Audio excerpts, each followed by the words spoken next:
This is Die Antinatalist, again, still alive, for whatever reason. Still hating my life, where I get to spend all my time doing whatever I want and sleeping till noon and eating out for dinner all the time and traveling places wherever I want to go and having all the expendable money in the world and nobody to put any limitations on anything. It sucks. The world, the Ukraine, the babies in the Ukraine, there's cancer, it's buffet, and now Zoobox. Now Zoobox has been, I feel like, decades.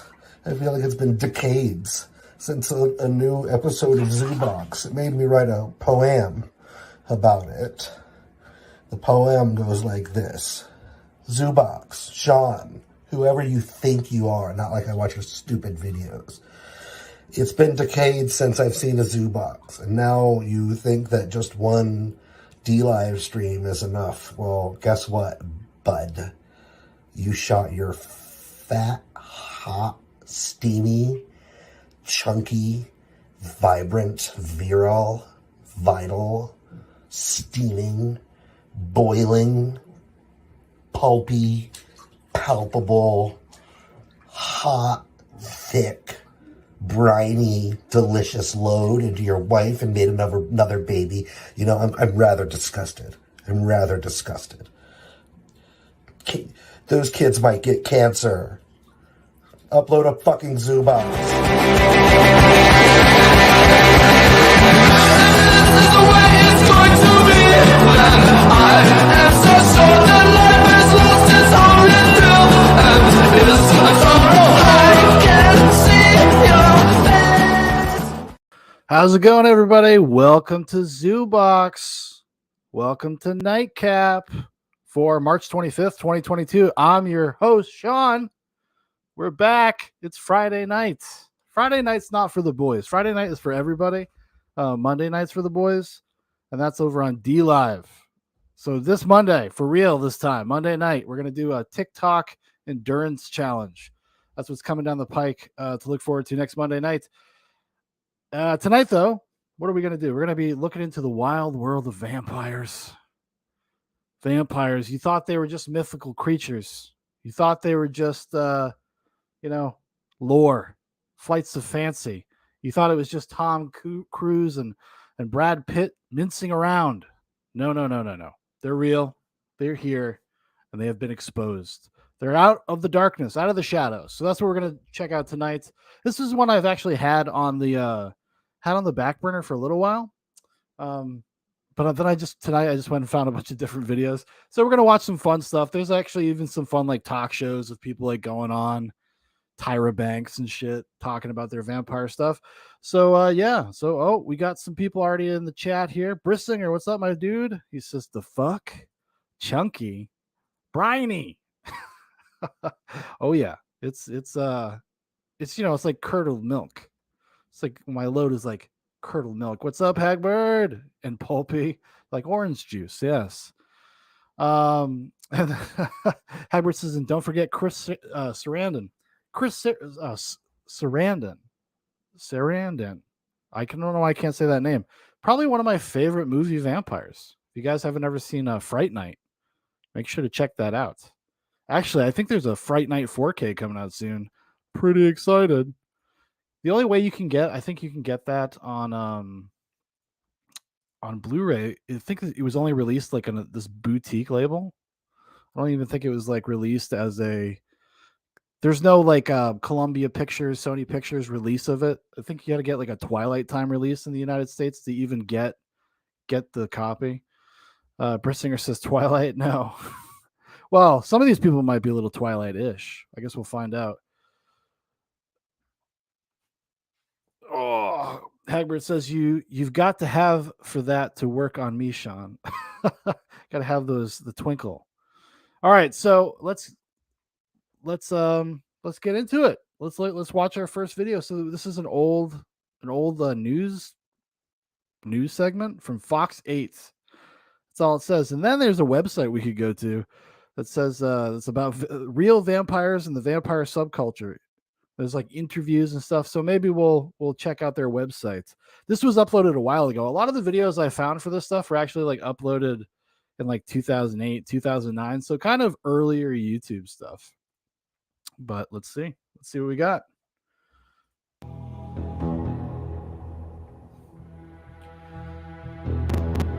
From folklore to fiction, haunting historical figures to Hollywood's fang fascination.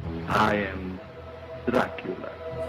For centuries, vampire tales have terrorized and tantalized mortals. The vampire in fiction is an immortal, undead, blood-sucking individual who stalks the night. Northeast Ohio author and National Merit Scholar Michelle. Would you even be allowed to say that today? You know, what if you wanted to be like a Supreme Court justice and they ask you to define a very simple thing?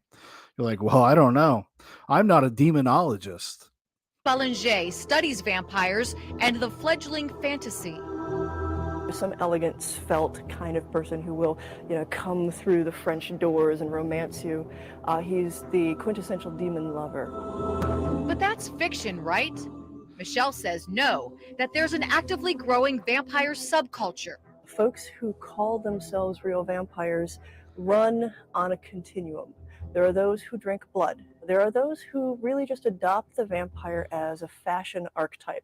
According to the Atlanta Well, I think, if you adopt the fashion architecture as the archetype or whatever, I don't think you're really a vampire then. If you're not like drinking blood and living forever, you know what? I'll give them a pass. They don't have to live forever. They don't got to be immortal. I'll give them a pass. Okay. But you at the very least, have to be slipping on some blood, preferably human blood for me. I'm kind of a stickler for those things, but if you got to live off a rat's blood or cow's blood, whatever you got to do so you're not killing people to keep the monster at bay, well, I respect that. I do respect it. Brissinger says, do you understand how fucking weird vampire bats are? They are freaks of nature.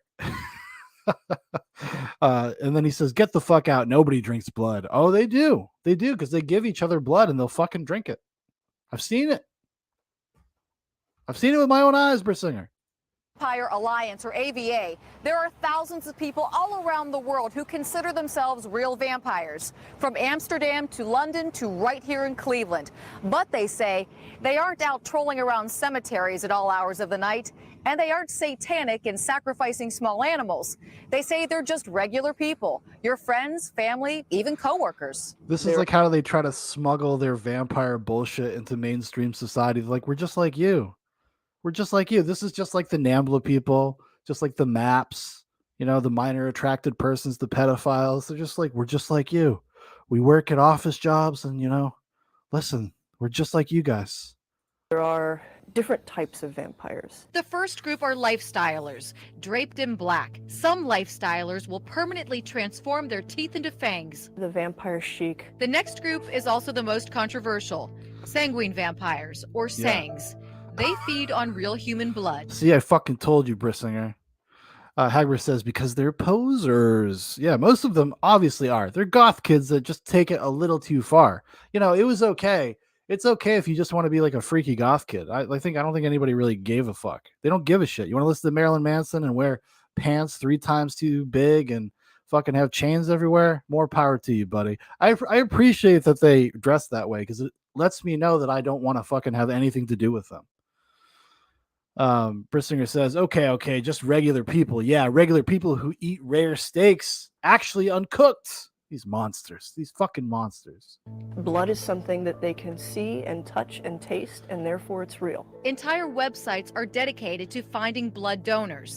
This site discusses drinking animal blood, but many SANGs feel that only human blood is best. What you are getting is the energy out of the blood. Mal is a sanguine vampire that we spoke with by phone to protect his identity. His awakening began as a teenager. My energy patterns. Well, I assume he's not like keeping his identity secret because this is an illegal activity. I'm pretty sure if somebody voluntarily gives you some blood, you could drink it and it's cool. Well, it's not, it's disgusting, but it's cool under the guise of the law. We're not where they should be, especially compared to other people. He needed energy, and caffeine wasn't cutting it. I did have blood cravings. The first person I fed on sanguine, I was about 18. Mal began regular. I was just, the energy drinks, the Monsters weren't cutting it. The Red Bulls, they weren't cutting it. And I just had a thirst for blood. No, dude, you just got way too into your particular fiction, your particular kind of just proclivities, the things you're interested in. And you just wondered to yourself, what if I was like that? It's the same thing with it's like otherkin. This is like the same thing as being like an otherkin. People that identify as like animals, mostly wolves. Oh, Regularly and cautiously feeding. I cannot stress enough how potentially dangerous it is to sang feed off of someone. Get tested, make sure your donor gets tested. Done properly, Mal says his health. you don't want to end up with the gift. Hagbard says, then I discovered Count Chocula. Dramatically improved. And that shit's full of sugar, and I was bouncing off the walls. Brissinger says, ODK, otherkin are probably enemies to vampires, right? They must be. I could see that. Out there fighting in the streets. Think of blood as like electricity. The blood is life. Better conduit for that energy. The blood is than the just life. Trying to pull it through the air. But some vampires say they can draw energy from the air. Vampires like me, who are vampires like me. We just grabbing the energy out of the air, just grabbing it, putting it in our energy satchels, saving it for later. psychic vampires. Michelle was a sickly child who underwent 2 open-heart surgeries. She had experimented with meditative energy exercises and absorbing energy from classmates and crowds. The fact of the matter is we all interact with one another on this energetic level. It's so this is like all inside of her head. Like this is all delusional because this form of vampirism, the psychic vampirism, allows her to sit somewhere, probably a public space, school, a movie theater, and then just pretend like she's feeding off the energies of people. Like she probably just sits there, concentrates real hard, and then she sees somebody like yawn and gets very, very excited. She's fucking stoked. She's like, it worked. It worked. I'm stealing their energy.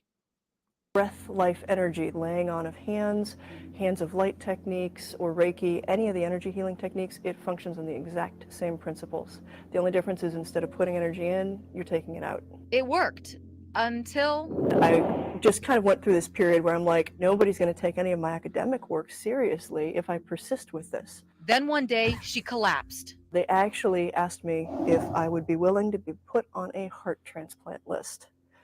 And in my world, the third time is not a charm. Immediately, Michelle called a friend for a feeding. And the next day, I was back to lifting weights. I was fine. Michelle says psychic vampires are all around us, whether they know it or not. It's just these people that only do like natural medicines. They're like, yeah, I needed a heart transplant. And then I had my friend come over. I just sucked a little bit of their energy out. They just, they did me a solid. Then I was fine, dude. I was lifting weights again. 500-600 pounds over my head. Like it was nothing. Brissinger says, I wonder if he needs a permit to get donated blood.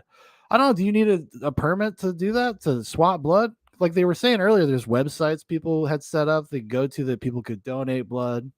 Because I'm sure, part of this fetish culture, which I suppose is kind of what it is. There's people that want to donate blood. They probably get off on people drinking their blood. It wouldn't surprise me. Very aggressive, dominant people who get up into your space, and by the time they're done with their confrontational behavior, you feel drained. Both vampires say they would never feed on someone against their will. They don't melt in the sun, wooden spikes are for tents, and garlic's a great spice, but nothing more. I think the word vampire is a stumbling block for a lot of people. I know that by the fact that I call myself a psychic vampire, the extreme skeptics are going to go, well, sure. But yeah, don't take I my guess word for probably. Go out and find an experience and judge for yourself. You need to go out. You need to hit the clubs. You need to go find yourself a psychic vampire so they can suck on you a little bit. What's this woman's name? Michelle Bellinger. She has a website. Let's open that website. It's Atlanta Vampire Alliance. Ooh, close to where I live. This looks like a very old school website. I'll show you guys in a second. Just want to look up this first, though. I want to see if there's any more interviews with Michelle Bellinger. She has her own YouTube channel, and she makes videos. Dude, oh my God, she's doing rituals for Ukraine. Holy shit, boys. Holy shit, boys. We found it. Hagbert says we really need to bring back Bedlam. Hooples have gotten way too comfortable just walking around and proudly pushing their particular flavor of crazy. Well, yeah, it's like this. It's honestly, it's the ultimate like libertarian, individualistic kind of anarchist perspective. Because they'd be like, "Hey, man, whatever you want to do, whatever you want to do."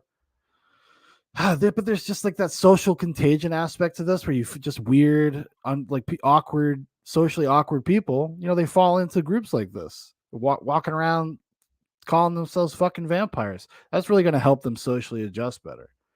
Before we check out some of her videos, I want to show you guys her website here. Or this is not her This is not her website. I apologize. This is the Atlanta Vampire Alliance, the AVA, a real vampire house. It's a forum. This is very old school. This kind of reminds me of like back in the day, back in like 2008. This is what all websites look like. Back when earlier than that, probably 2005, when I was in college, or just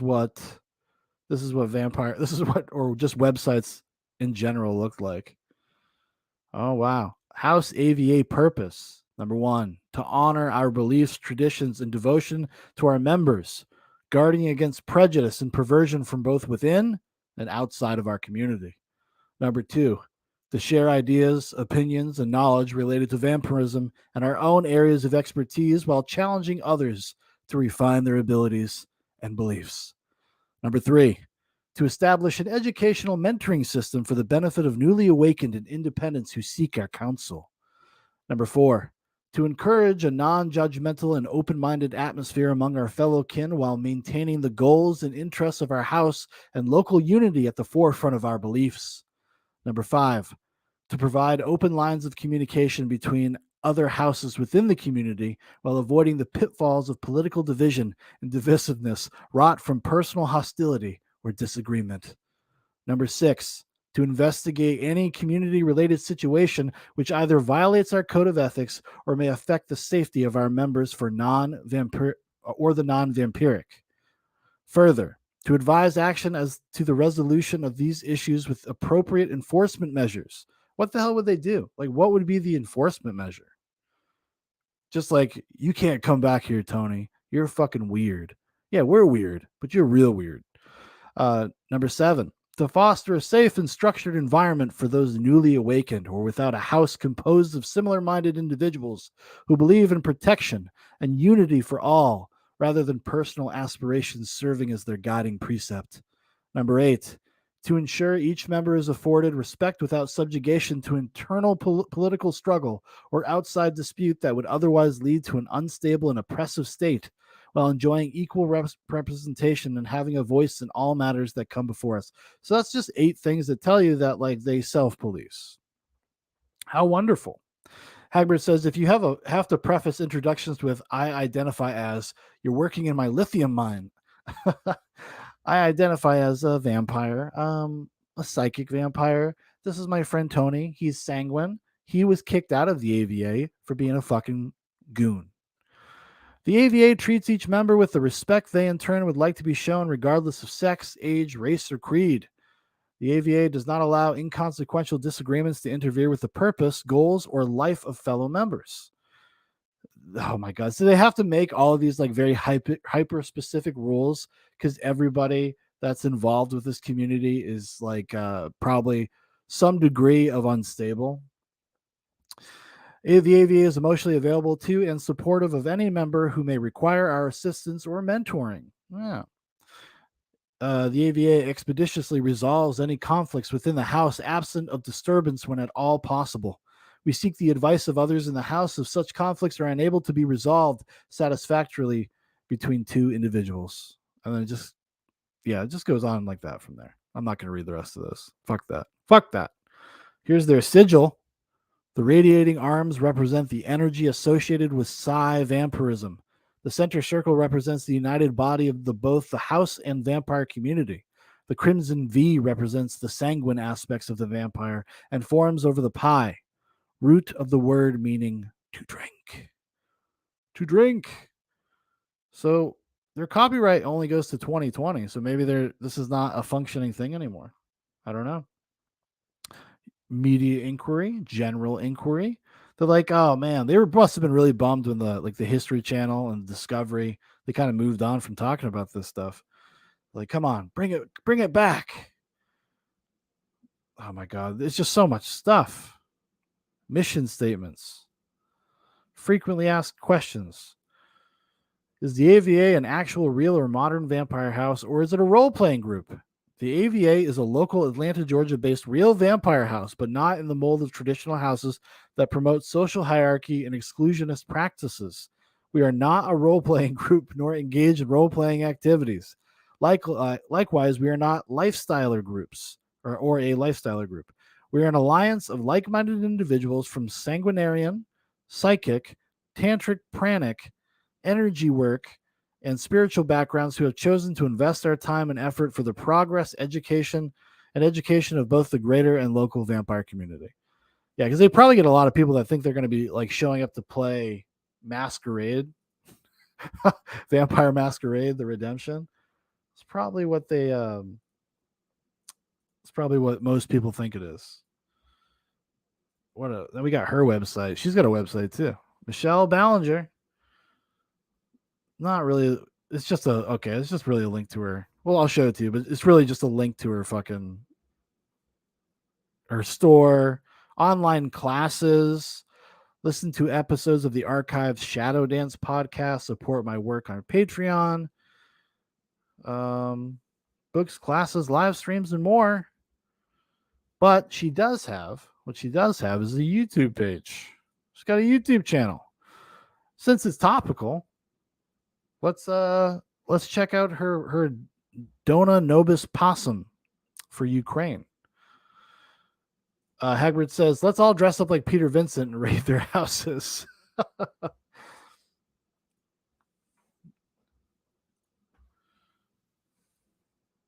Here we go. So this is like, I guess, 13 years later. I call on all angels to sing. You know who you are. Trembling Color says, gotta put on my duster and get my crossbow. Right now. It's time to ride. Call up James Woods. Thrown into turmoil by the chaos. Everyone who realizes that you don't have money enough or influence enough or anything enough to change what is happening in a substantial way because you can't have boots on the ground, because you're not there, because you can't fix it.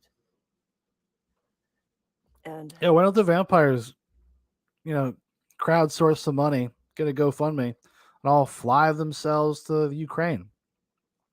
Imagine how terrified the Russian army would be if a group of vampires was roaming the countryside, looking for them to make them tired.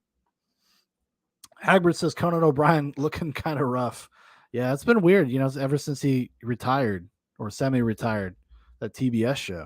I sing for peace, but I want you to understand that peace is not surrender. I don't ask for the people who are defending their lives and their homes to lay down their arms, because that's not what peace is about. I sing to bolster their courage, and I sing not only for the people of Ukraine, but people everywhere who are besieged by settler states, people everywhere who are besieged by empire states.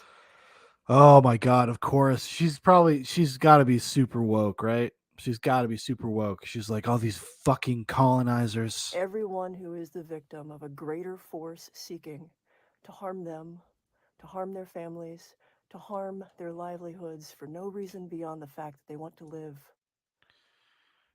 So, most of you, at least if you were raised Catholic like me, know the song. Dona nobis pacem pacem, dona nobis Yep. pacem. You know, I was raised Catholic, and this is familiar. Nobis pacem, dona nobis pacem. You guys liking this? You enjoying this? Dona Da-da-da. nobis pacem, pacem, dona nobis pacem. Oh yeah.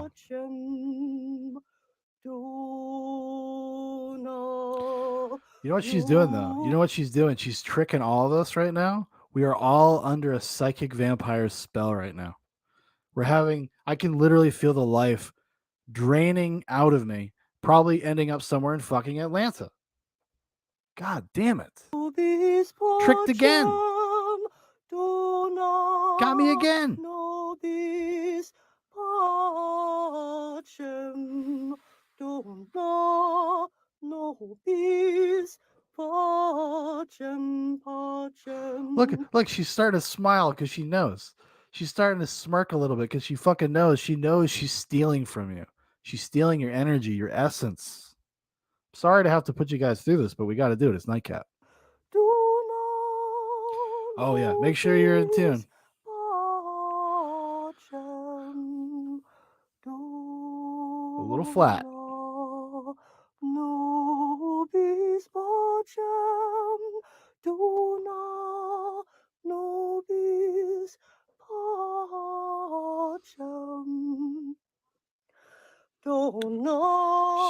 Just stop and take a drink of water. You'll be all right. You'll make it. You're gonna be fine. Michelle. Oh no, we're dying.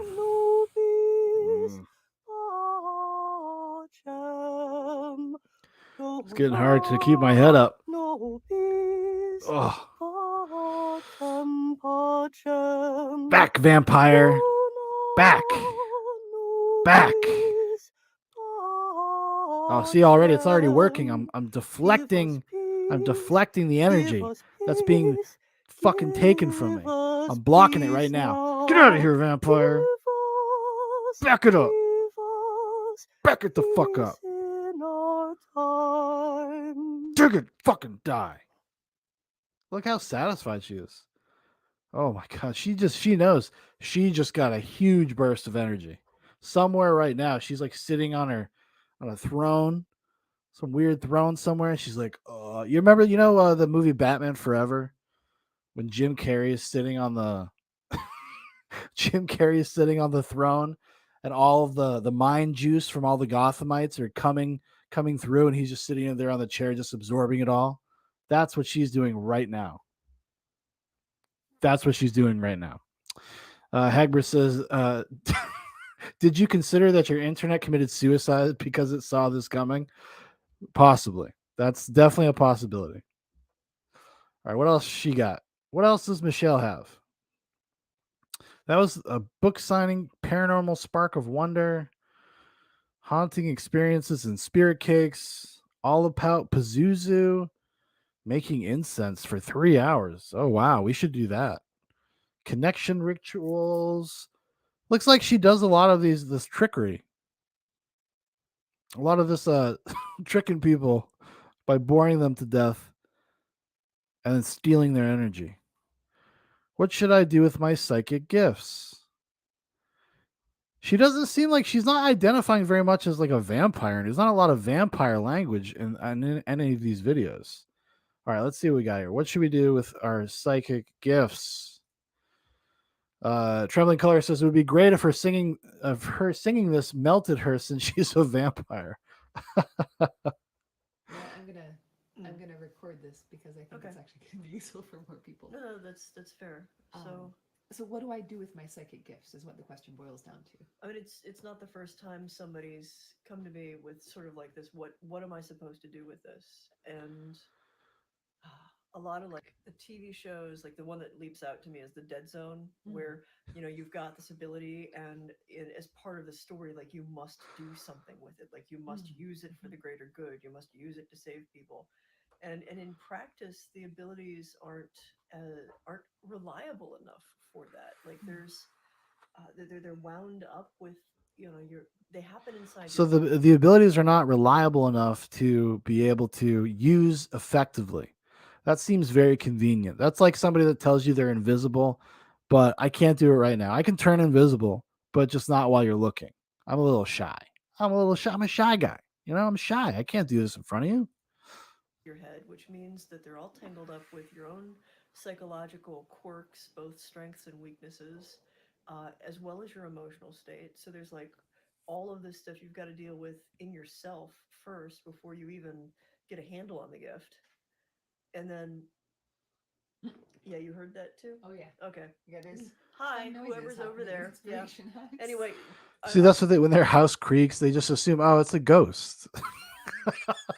Oh, it's a ghost. It's a spirit or a demon or something. No worries. That's just our life. Just our kooky life. I'm in Inspiration House. Once I start like talking about stuff, the house gets active. So anyway, so Of course. what do I do with my gifts? Of course it does. The first part of the answer would be what is based on the nature of the gifts. Like, what do you happen to do? Are you an empath? God. How does that apply to things in your life? If you are someone who can connect to the emotions of others and get a better read Bersinger of says, their hit the nail on the emotions, coffin. and you happen to be someone drawn. Hey, what's up, to, Tarami? What's up, buddy? You know, jobs. We're watching vampire videos. People, you can use that to supplement what you're doing. So, an empath who is also trained as a counselor or a psychologist or a therapist has a leg up. And can apply that. But you can be an empath and a cashier and use your empath to kind of like get a sense of where people are at and where they're coming from, and either treat them with more understanding and compassion, or just make an effort to brighten their day because you can tell they're having. It's just like, oh yeah, let me just tell you something. If you're a psychic, you know what you can do? You can just be a nice person. You can just be a nice person. Only you can do that though, because you're psychic. Other people that aren't psychic, that's why the world is where it is, buddy. Okay? That's why the world is, because people are not engaging with their gifts. And if they did, if they just woke up, if they were just more empathetic, they just use that psychic power. Oh boy. Tarami says, I realized I didn't take daylight savings into account. Having a shitty one. It's really up to each person. I think the most important thing to keep in mind is simply because you have a gift does not mean you have to do some world-shattering thing with it. Okay, I can't. This is too much. I wish he was a little bit more interesting, honestly. But it's just people pretending that they're psychic, being like, what is your responsibility to the world? And her answer is going to be, well, nothing. Nothing really. Let me see here. What do we got here? Next video. Hopefully this one, if this video could get the stream, might shut it down for a few minutes. So if the stream goes dead, just press F in the chat, please. I would appreciate that. Because this is like one of those truly videos. You ready? Okay. Vampires have been the subjects of books and plays for centuries. Ugh. Today, these scary fictional characters appear in countless movies and hit TV series. But one woman from Pennsylvania has taken her vampire obsession further. 45-year-old mum of three, Julia Caples, has been drinking live. She's like, yeah, I'm a big fan of George Romero. I saw that movie Martin. When I was a kid, and you know that takes place in Pittsburgh. I was like, close enough. Look at it. He's like happy as a pig in shit. He's like, oh, dude, she's cutting me. She's sucking on me. Human blood for over 30 years. I know for a fact that there are a lot more people out there who drink human blood than you could be aware of. Your neighbor could be a blood drinker. I don't agree with it. Julia's daughter, Ariel. I love this. Like, oh yeah, this is the whole thing with anybody that's in any of these subcultures or anything. They always insist. They're like, no, there's a lot of people that do this. Trust me, there's a lot of people. This is not super niche. Your neighbor probably sucks blood, dude. Like, no, not really. Trembling Color says, imagine she's your mom. Jeez. Struggles with the mum's gruesome practices. You are literally. There you go. You manifested it. Are you a psychic vampire, Trembling Color? Her daughter having a problem. By definition, a leech and a parasite. Her fascination with blood began as a young girl during her first kiss. I kissed him really hard, and I bit Then he him kissed on the lip. me. It was my natural instinct to bite him because for some reason I associated that sensuality with blood. Needless to say, he never kissed me again. But Julia was hooked and wanted more. As time went by and meeting fellow vampire fanatics became easy. She went from Dark Shadows Fellow vampire fanatics became easier. to Ho.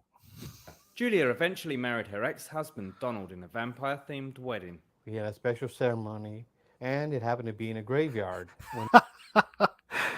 He looks like, yeah. Oh, can you imagine? They definitely watch Dark Shadows. They're definitely into Dark Shadows. If people don't know what Dark Shadows is, it's like this old gothic horror soap opera from the 60s and 70s and 80s. When we made our vows, we consecrated our love for each other by sharing blood. But when their 11-year-old son Alexei arrived, the couple decided one of them had to step away from their bloody lifestyle to ensure he had a balanced upbringing. I did. Travis says, yes, of all these people, I always give you a super condescending, oh, you just don't know how common it is. We're everywhere. Exactly. It's the same kind of rhetoric. Pedophiles, like anybody that's has like a weird thing because they don't want to feel ostracized for some reason. Well, not for some reason. I understand people not wanting to feel ostracized, but you think you would embrace like the uniqueness of the weirdness of it. Part of like the attraction to it would not being the norm, not being what everybody does. Hagbard says his Cure cover band rules. Oh yeah, definitely. Troubling Color says 90s goths were so embarrassing. I would say goths were pretty embarrassing, maybe always, but definitely up until around like 2006, 2007, whenever Korn fell out of fashion. Like Korn I feel like a lot of people that were goths really liked Korn. And then Korn kind of peaks and then it kind of just peters out from there. You don't see too much of that in the modern era. Every once in a great while, I'll see somebody that looks like a 90s goth, and it's very shocking. I think I saw one in the like Walmart like a month ago. I was like, good God, what year is it? So she didn't have to. But despite how magnanimous of him, he's like, yeah, I gave up my blood drinking ways, but your houses are still decorated like your vampires, so the kid's still in the environment, and his mother still drinks blood. If there's nothing wrong with it, guys, come on. Brissinger says, Cuber goth. Their careful parenting, Alexei is starting to notice his mum's strange hobby. It's kind of weird.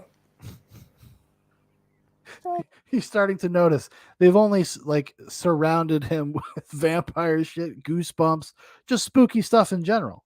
They're like, you will be into this. You're going to get into this, kid. I think he's a vampire.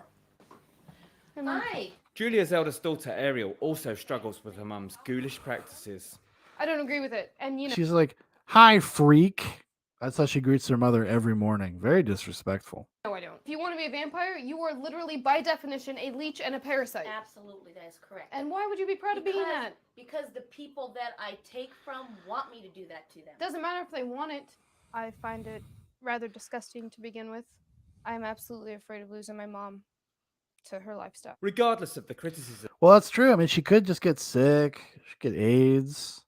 Blood. It's blood. It's fucking blood.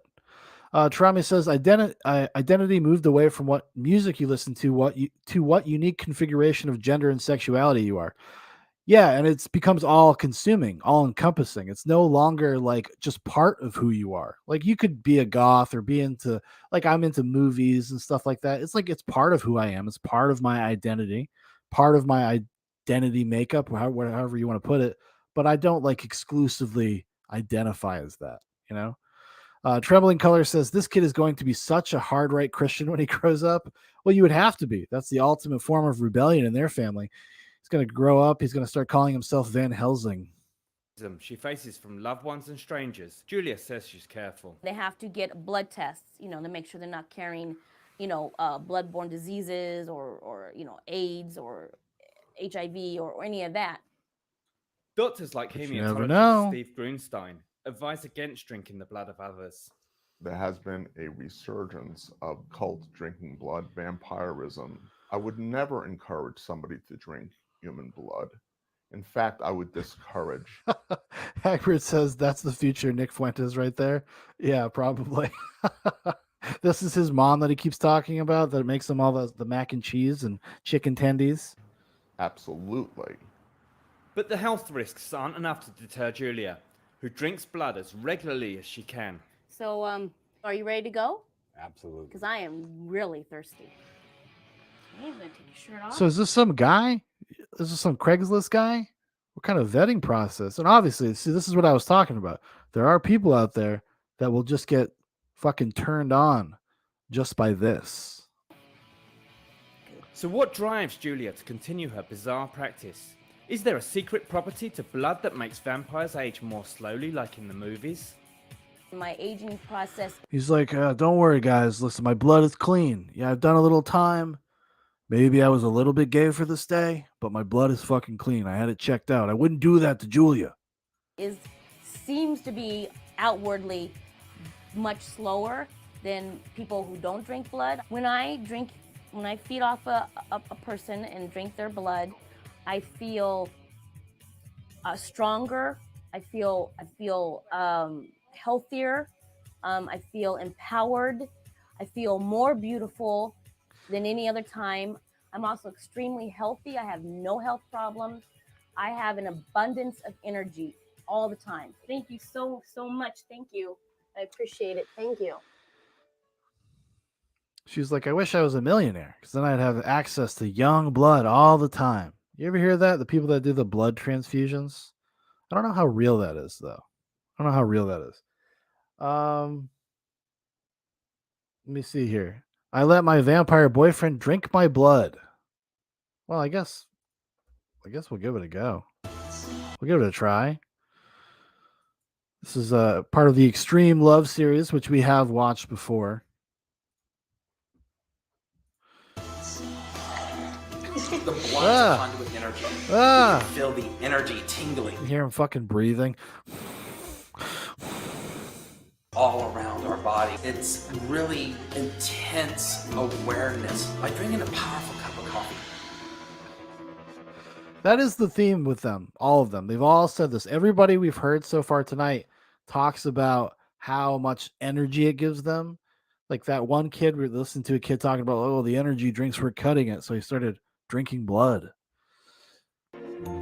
This guy's talking about drinking coffee. The last lady said, I got energy all day. 48-year-old Michael Vachmil, or Raven as he's better known in the blood-sucking community, cool. is a self-proclaimed vampire who believes drinking human blood gives him vitality.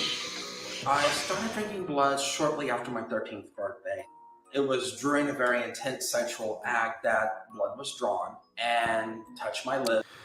Trembling Color says, why not just be a raw meat dieted person if you're so obsessed with consuming blood? Must not be edgy enough. Also, vampire rules, man. You can't just be drinking the blood of a dead thing. That's how you die. Then it has the reverse effect. You get sick. At that point, it was just an awakening. Something inside my mind and spirit woke up. His friend Blute, who's 28, has been entranced by the vampire community since she was a little girl. I first became interested in vampires when I was about 7 or 8. I found a book that my sister owned, and that kind of got the wheels in my head turning, and I kind of molded over a lot and decided that it wasn't the vampire I wanted to be, it was the quote-unquote prey. Blute is what's known as a black swan, a willing blood donor. Both her and Raven are part of a thriving underground vampire scene in Houston, Texas. We find people that we like and we enjoy, who are willing to share with us by whatever means, either by sex, by blood, by ritualistic practice. For me, being the black swan. It's like the entire like concept conceptually of like being a vampire is just from movies they've seen. It's just from like they watch movies and like, oh, that's cool. At least these people, I don't think that they're like trying to suggest that they're not under some sort of delusion that they're actually vampires. Some of the people that we heard before, like that Michelle lady, who were singing her songs and talking stuff, she really thinks she's like a psychic vampire. Like it's a real thing for her. Prophet says raw meat doesn't have much blood in it if it was properly drained. The red substance coming out of your steak is myoglobin, not blood. Oh, coming in with the hot facts. Dan would know. He would know. Is really more tying into my submissive side. It is a way that I serve and that I enjoy serving a dominant in that manner. Sometimes it's a little bit like when you get the shiver all the way up your spine, because it's actually very pleasurable as well. Blute now travels up to 250 miles several times a year from her home in Shreveport, Louisiana, to Houston to let Raven suck her blood. First, Trembling Colors asks, are there people who think they're werewolves? I believe there are. And I mean, that's like kind of crosses over with the other kin, people that like identify as like wolves and dogs. Hagbert says, I still have an urge to take their lunch money from them all for some reason. Well, it's kind of like, it kind of is like this, like this state of arrested development. Like they never matured past some sort of fixation or interest they had when they were like 15. Like they all read Anne Rice when they were, 14, 15 years old and just like never moved on. Stuff, you want to make sure that the scalpel that you're using is sterilized. We use alcohol and tea tree oil to cleanse and disinfect the skin. That's key.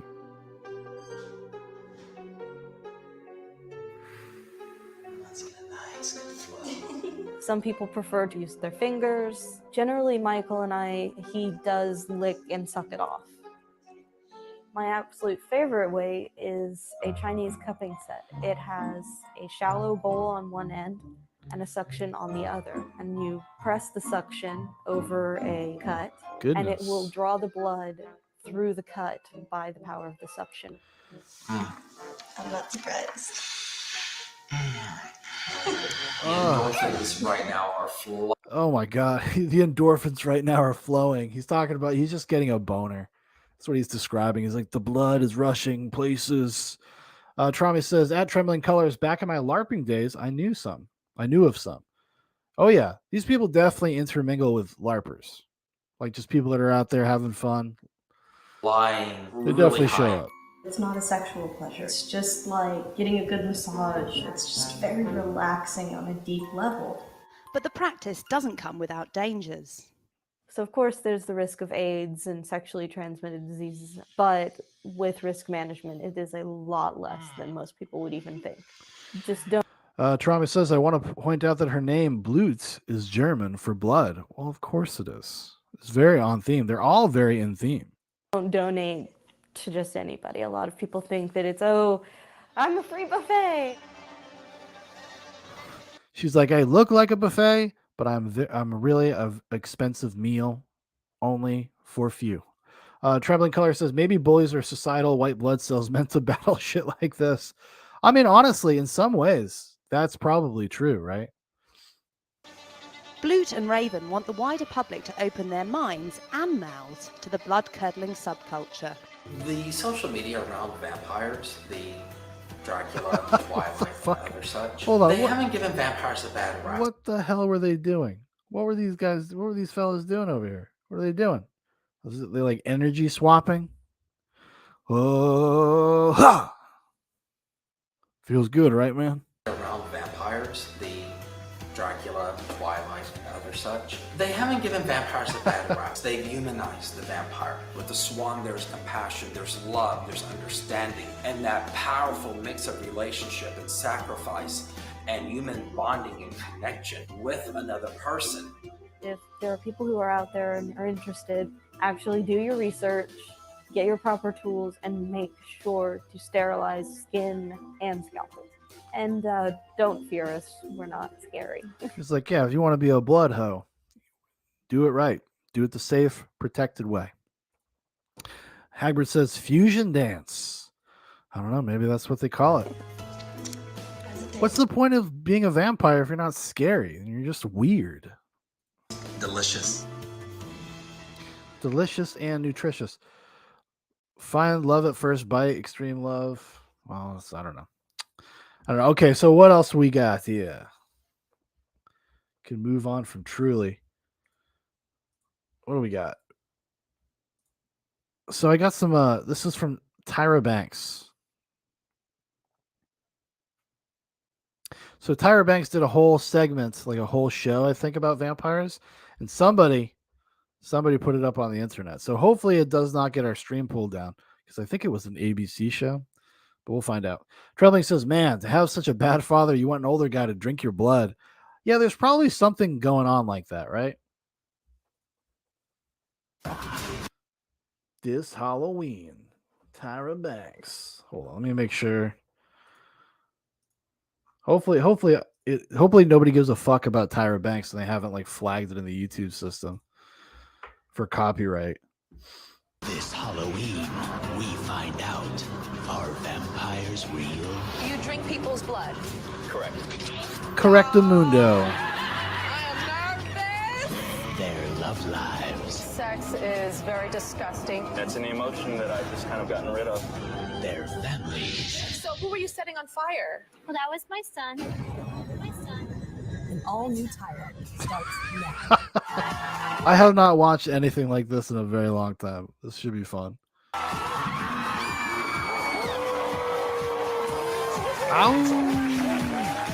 Oh, here she is. The queen of the damned herself. Trami says, I mean, we've said it before, but Nightcap is essentially an expose of bad parenting. You're not wrong. It's an expose of bad parenting and nihilists. You find out like everything we've done, like all of these weird subcultures kind of all orbit like similar themes.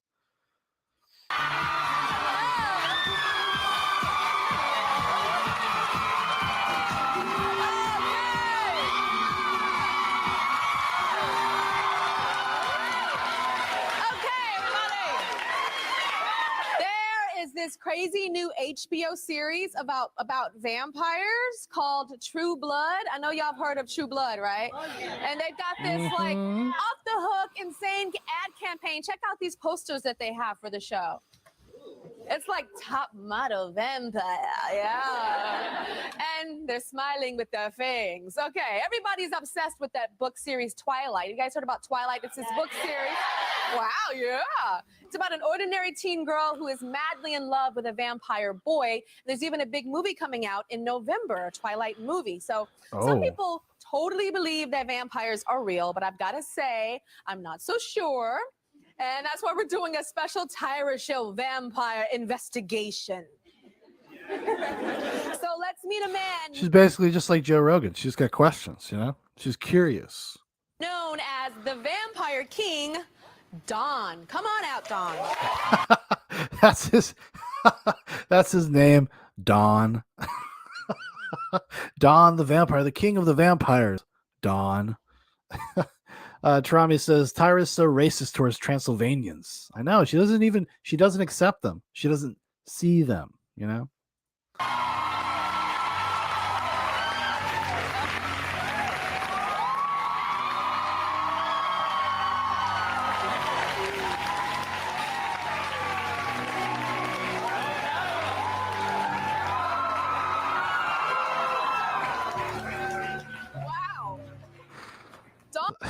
It's like gay Danzig. I'm gonna come sit next to you, but I'm nervous. Me too. Oh my God, I'm gonna hug a vampire. Ah! Oh my God, he has the teeth too. Sit down. He's got the teeth too. Okay, does anybody notice like how I'm dressed today? It's like, I'm like, child, I am nervous up in here. Same here. Oh, you're nervous too? Of course, you have a live studio audience. And you're nervous? Like, It's going to be hard for me not to suck their blood. Hagler says Kmart Pete Steele. Fair enough. Trembling Color says, I would love if she acts the way black people do to David Blaine's Street Magic. Actually, I assume that's probably what's going to happen. Actually, I gotta write that down because that would be a great kind of like fun Friday night nightcap. these fangs David that Blaine. can dig into my throat right now. Yeah, but and- usually I'm quite the hermit when I'm at home. So. Oh, you're a hermit? Yeah, quite. It's like, oh, you're a recluse. You're a little weird, a little antisocial. No way. Usually, I heard the Vampire King thing. Those who are in my circle usually call me the Emperor, but at the same time, I usually try to keep He's talking about like the message boards. On the message boards, they call me the Emperor. He's like, I've never really met any of them. myself away from the regular energies of society and things like that. The regular so that way energies. so that way I can focus on my studies. Okay, so we're regular. Just talking about regular. Like we're talking not about vampires. masturbating. Correct. When you're a little boy and your teeth fell out, did those teeth come in like how my molars came in? Let's see them. Did those come out like that? No, they're all filed out. They're filed out. Filed out. Jesus Christ. That's commitment. Trauma says, is this show what white women watch to feel like they have black friends? Probably. Back in 2009. Wasn't that? It was 2008. This is a while ago. This is pretty old. But did they grow that long? Or Emperor did you add in the something to it? house. There's a little bit added. Okay. So, gosh, I'm looking at you on the monitor. Put those on face. Wow, you look scary. You look like that movie Vampire So bashful. Doesn't he? Yeah. Like, and sometimes, like, when people try to be vampires, they put, like, all the makeup on and stuff. Correct. But you don't I even wanted have, to make sure that I reflected things in a correct atmosphere. but you don't even have the makeup on and stuff. You just have the face like a It's all vampire. natural. Okay. So sorry. Okay, let me get back to this. So vampires are... I love this. That lady's. Hold on. Look at her reaction. She's like, Trembling Color says it was the proto Wendy Williams and the failed successor to Oprah. So yes. Oh yeah, they're all coming for the crown. Let me get back to this. So vampires are real? Yes, we are a real community that exists. The practice has been around for quite a long time. Oh my God, I gotta get a screen cap of that. Dawn, known as the Vampire Emperor.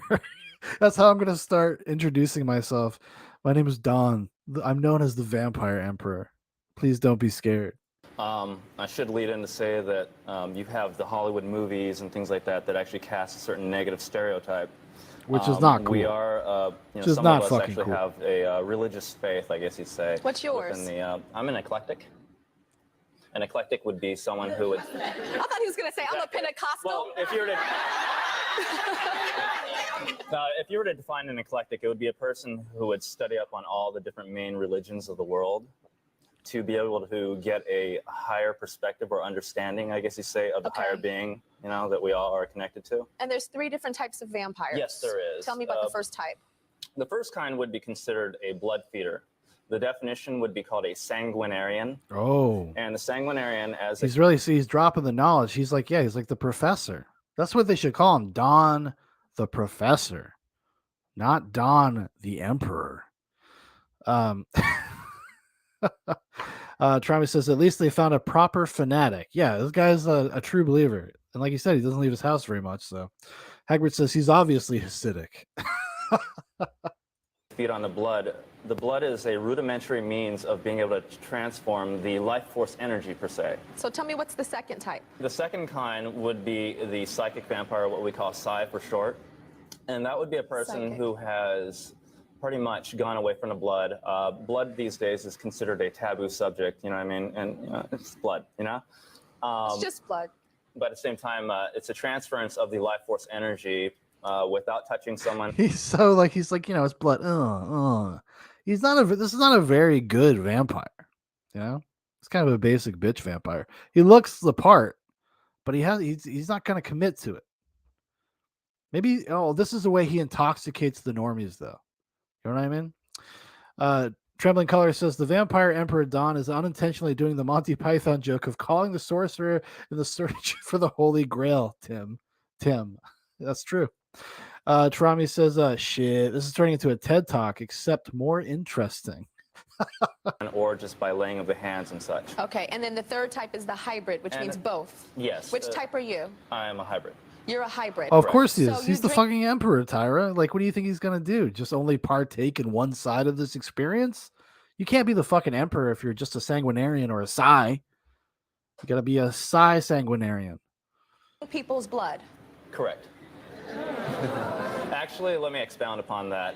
It wouldn't be anybody who would, of course, anybody can catch, certain things like HIV and any other types of diseases. She's and like, such. oh, yeah. Wouldn't Yeah. want to be feeding off of someone Yeah. who, per se, has any type of psychotropic drugs inside of them and such, Psychotropic, what does that mean? Break it down. Well, you'd have Vicodins. Heron. Yeah, Heron, Crack. whatever. Mm. You know, definitely wouldn't. You know, just as you wouldn't either, or whatever. Just like I wouldn't either. Hagbard says he's now Emperor Don Prius, but Trami says it's important for the leader to unite the bloodlines. Rim shot, boom. It's like I wouldn't bite somebody's neck that had some drugs in them. Tyra. Okay. I know you're nervous. You're not nervous now, right? You didn't know it was going to No. be fun. You thought I was going to attack you. No. I'm not going to attack you. You're going to attack me. Okay. So how do you get the blood from people? Okay, the blood is pulled from the vein, of course, with a lancet. What's a sterile lancet again? Some people in the audience might be familiar with it, especially Lancet. if they've given blood, usually hooked up Oh, to like a a tube. needle, like A needle, lancet. Okay. And it's usually within Just the call it a needle, Don. You don't need to be like, oh, let me get my lancet set. main veins and such.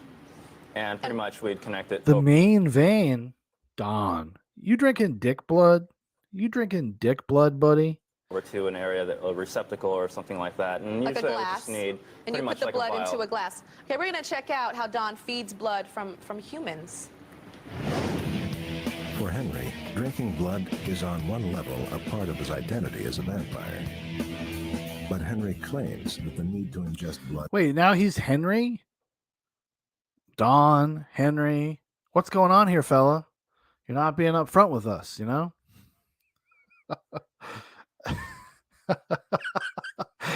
Traveling Color says, so no junkies are fagoons. I get you, Tyra. Travis says, it's important to him, Sean. Hagbard says, he looks like Ed Chicklack from Northern Exposure, if anybody remembers that show. I vaguely do. I think I know who you're talking about.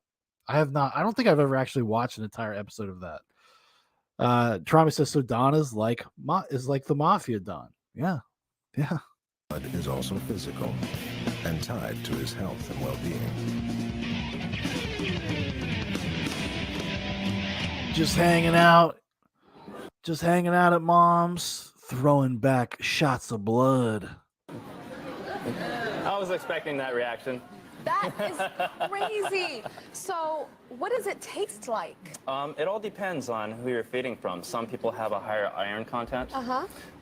If you excuse my language here, but if you scare the crap out of somebody and they have a high amount of adrenaline in them, you can actually get an adrenaline high that is actually absorbed into it. So do you It'll scare last people about 2 first hours. and then bite them? No, that'll be quite, mean. I'm quite humane. you know. Okay, you're humane, but you're not a human. Well, human body, but at the same time, But not spiritually. vampire. Correct. Okay, and how much blood do you drink? See, this is where it all started. Shit like this. This is like the otherkin stuff.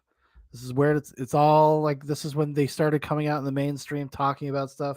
Like if Tyra Banks had her show, like nowadays, she'd be talking to furries. She'd be talking to otherkin.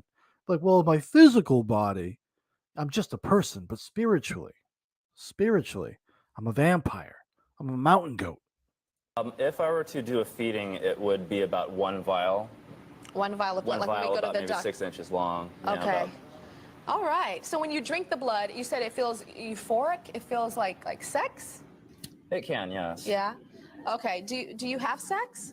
No, I don't actually. I'm celibate, believe it or not. No, What do you mean you're celibate? I don't have sexual practices or anything like that. I don't have a need for it, really. It's quite human. It's an emotion that I've just kind of gotten rid of. I study mostly priestly activities these days, so So you study priest activities? yes, more on a spiritual edge, I guess you'd say. Okay. So are you ever horny? Not really. I have in the past, of course, but at the same time, I've moved my mind away from that. So you don't have sex. I would think that in that movie, in the TV show True Blood on HBO, the vampires are having a lot of sex.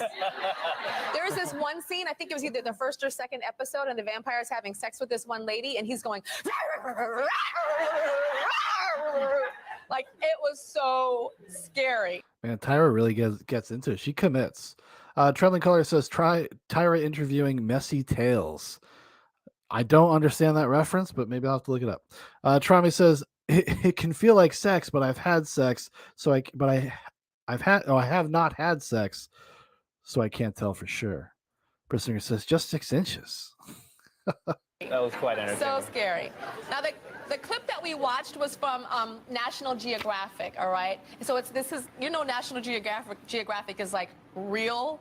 You know, when you're a little girl and you see that on the coffee table of your mama's house, you're like, ooh, that's a real magazine. So it's not like a game. Do you sleep in a casket? No, there's a difference between a casket and a coffin. What's the difference? A It's casket like, you fucking moron. is something that has been brought over from Europe, and it's usually the thing that has the two different sections. Okay. And it looks a lot more modern. There's my coffin right there. Oh, a coffin is That's one thing, one correct. top. Then that would be considered a toe pincher. That one right there is about 7 feet long, about 2 feet tall. That one was custom made for me. And you sleep in that? From time to time, it's considered a sensory deprivation chamber. So you don't hear anything, smell anything? Correct. Okay, what's this about all your birthmarks fell off? Troubling Color says, look up the Justin Wang Tales of the Internet on Messy Tales. You might wish you hadn't. I'll definitely have to do that. What does that mean? That's one of those things that just happens over time, especially through purification. I've done lots of purification practices. So the birthmarks fall off of your body? Yes. Okay, I have a birthmark on my neck. Get really close, Scott. Like, you have to get so close. There's a birthmark. So if I was a vampire, that would be gone? If there were certain practices that you did for certain cleanses, yes, purification. Oh, okay. So that's the end of part 1. I got to go to the next part. Tarami says, honestly, I kind of love this guy. His expressions of disbelief at Tyra spurging are great. He's like, oh, you sweet summer child. If only you knew the ways of the vampire, of Don the Emperor. Let me show you, Tyra. Let me show you. Let me show you. Yes.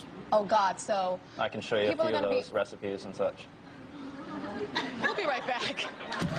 He's like, oh, yeah, I got to come on your face. You're cool with that, right? It's spiritual.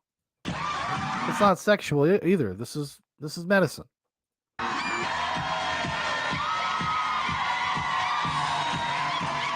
Go, Tyra. All the rage right now in TV shows, movies, books, and even fashion. Yeah, fashion. There's a really fierce exhibit at the Fashion Institute of New York right now that's all about goth glamour. And today we're investigating the lives of people who claim to be real-life vampires. So, Don, how did you know that you were a vampire? Like, how old were you?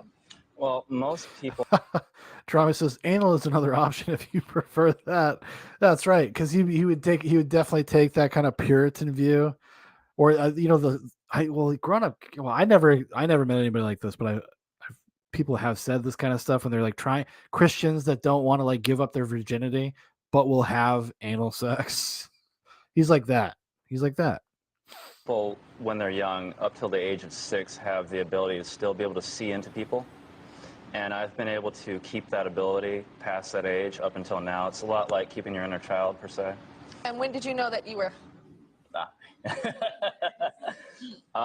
That has been a constant realization through an evolution process that's taken many years. How much do you weigh? I weigh 125 pounds. Whoa, he's a tiny dude. I see, like, I guess juxtaposing him and Tyra, like, he doesn't look like he's that small, but that's a tiny fella. That's a tiny fella. I'd weigh that once. Though I displace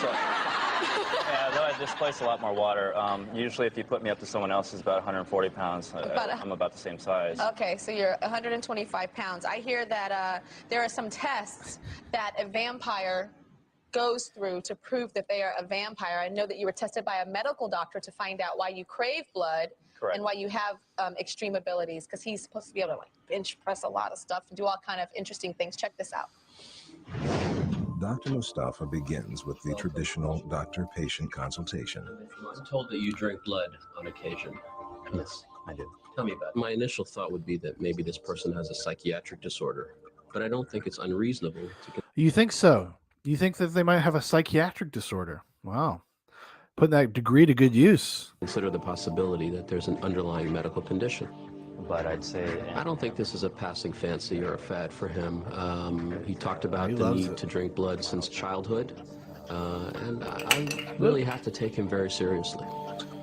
He's looking for any abnormality that could suggest a medical reason why Don Henry ingests blood.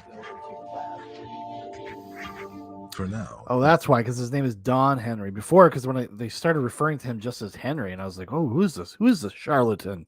Blood drinker will have to give up his own blood, which he willingly does in the name of science.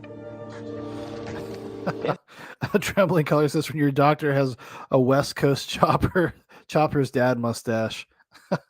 For some reason, there is a physical Get on the bike, Don. cause for my condition. Let's ride. I would love to know. I'm gonna ride to the lab. But I would not trade who or what I am. Throughout history, patients have been called crazy because I wish somebody would ask them, like, what else do you eat? Obviously, you can't subsist on just blood alone. Even though I know he's 125 pounds, tiny fella, but he's got to be eating other things. He's like, oh, I like Chick-fil-A. on the surface, they're doing something uncommon, harmful, unusual. But when we dig deeper, we find that they have a true medical condition. So I think anytime a patient presents like this, the medical community needs. Travis says, what the fuck is going on with that goatee? The one that he has on the National Geographic thing. I think he made the right move getting rid of it before he hit the big time on Tyra. But yeah, it's like a little like kind of makes him look Chinese, right? Like Dr. Fu Manchu. Needs to take them seriously. Perhaps science can't explain this one. But we're not quite done. No, we're not quite done. Okay, so you got the blood test, and he tested you, and what were the results? The results were inconclusive, And what does that mean? meaning that I have the same type of blood pathogen level, things like that. Everything just came out pretty much inconclusive. Prophet says, like Sam Hyde said, they're not eating Pokeballs or steampunk food. They're eating at McDonald's like everybody else. Trembling Color says, looks like a yellow peril villain for sure. The Shadow will fight him in a pulp novel. Oh shit. Yes, definitely. They weren't able to come up with any results. Any results at all? Were they strange results? Some things were, yes, higher glycemic levels, things like that. And what about, you have no body fat? Correct. If I were to place my hands on one of the electronic counters, it comes up as error every time. Really? Right. Oh Wow, my mine comes up as God. something else. Even when I was really, really skinny, I had a high body fat content. It was weird. I was like, your weight, and they said, you need to. Hagbard says, Don Henry was on a sci-fi series called The Mad House before his Tyra appearance. Oh, okay. Interesting. Get in shape, which is weird. Anyway, tell us about these abilities. Okay, first let's do Yeah, like he hit the zeitgeist, and he was kind of the spokesperson, I guess. That's probably why they know him. He was on National Geographic. He was on Sci-Fi. the strength. I probably ability. watched You're that show when I was a 125 kid, pounds too. And you can bench press how much? On a SmithKline machine, I've been able to do 270, maximum 280. And with that right there, approximately 425. So I've got 425 pounds over there. Okay. Oh, and I want to see you. What is it called? Bench pressing with the legs? I don't know if that's Yeah, it's called a leg press on a 45-degree angle. Bench press. He's a little like he's got like this kind of autistic quality to him. Definitely probably on the spectrum. Back when this was what, 2007, 2008, people weren't aware of those things. They didn't talk about that stuff. Legs. That's what I'm gonna call it. So let's go do that right now. Let's see if you can do that because that's like Actually, pretty Tyra, amazing. let's call the leg press. Take my coat off. Take it all off, Dawn. She's like, oh shit. There you go. Trembling Colors has a prediction, perhaps. What kind of teenager excuse will he make when he can't lift this? Well, he's going to be like, well, I didn't get my blood today. And the blood that I had yesterday was not terrified. So less endorphins, less adrenaline. What the fuck? What was that breath? Was that I've gone before I'm getting old. Actually, I've got this thing behind me. I'm gonna have to The pull mic it out. pack. Yeah, mic pack. I don't really- Trami says that's because as an immortal, these mortal trivialities bore him. Go. Hi-ya. One.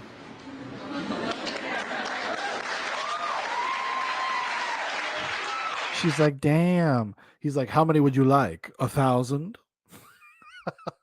Trami says, 2 at Trembling Colors. He hasn't had blood in a while. Prophet says, this is like if Nico went down a different path. Yeah. He's got Nico vibes. He's got rich parent vibes. Wow. You can go on forever, I'm sure. Okay, we got another test. I have one that I'm more interested in. Okay. It's the smell test. The smell test. Big Paul says, facts. The smell test. What could that be? What could it be?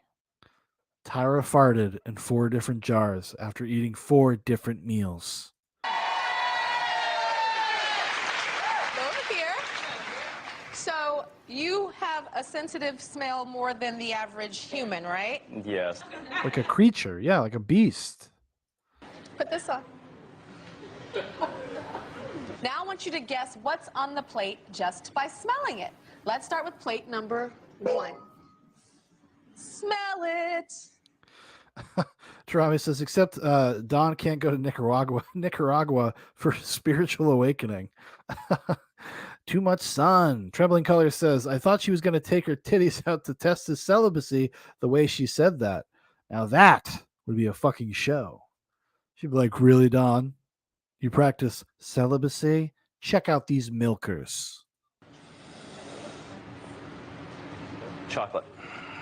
Yeah, it's chocolate.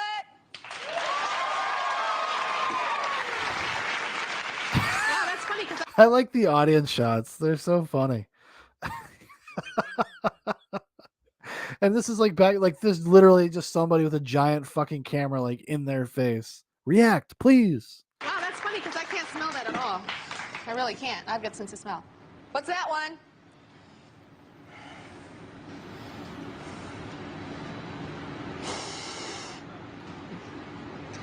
Blood. Steak. Yeah. Wow. She was impressed. She's blown away. She was blown away. Hold on. She's like, oh shit. She's looking like she wants to test his celibacy. She wants to go at this fella. She's gonna bring her less attractive friend, and they're gonna hang out together tonight. That was, isn't that funny at all that he said blood first? He said blood. I thought he was going to say. Can you blame me? Okay. Tarami says, not gonna lie, for Tyra, I'd consider abandoning any personal convictions, especially back in like 2007, 2008. And last but not least, I don't even know what that is. I think I know. He just goes. It's a fruit. Mango. Close. Close. Well, is it a mango? Yes, it's a mango. Thank you very much. Woo! Well, I guess is that impressive? I feel like I probably could have got the steak because blood and stuff like that. It's got a very particular odor. Bet your Prophet could have nailed that one.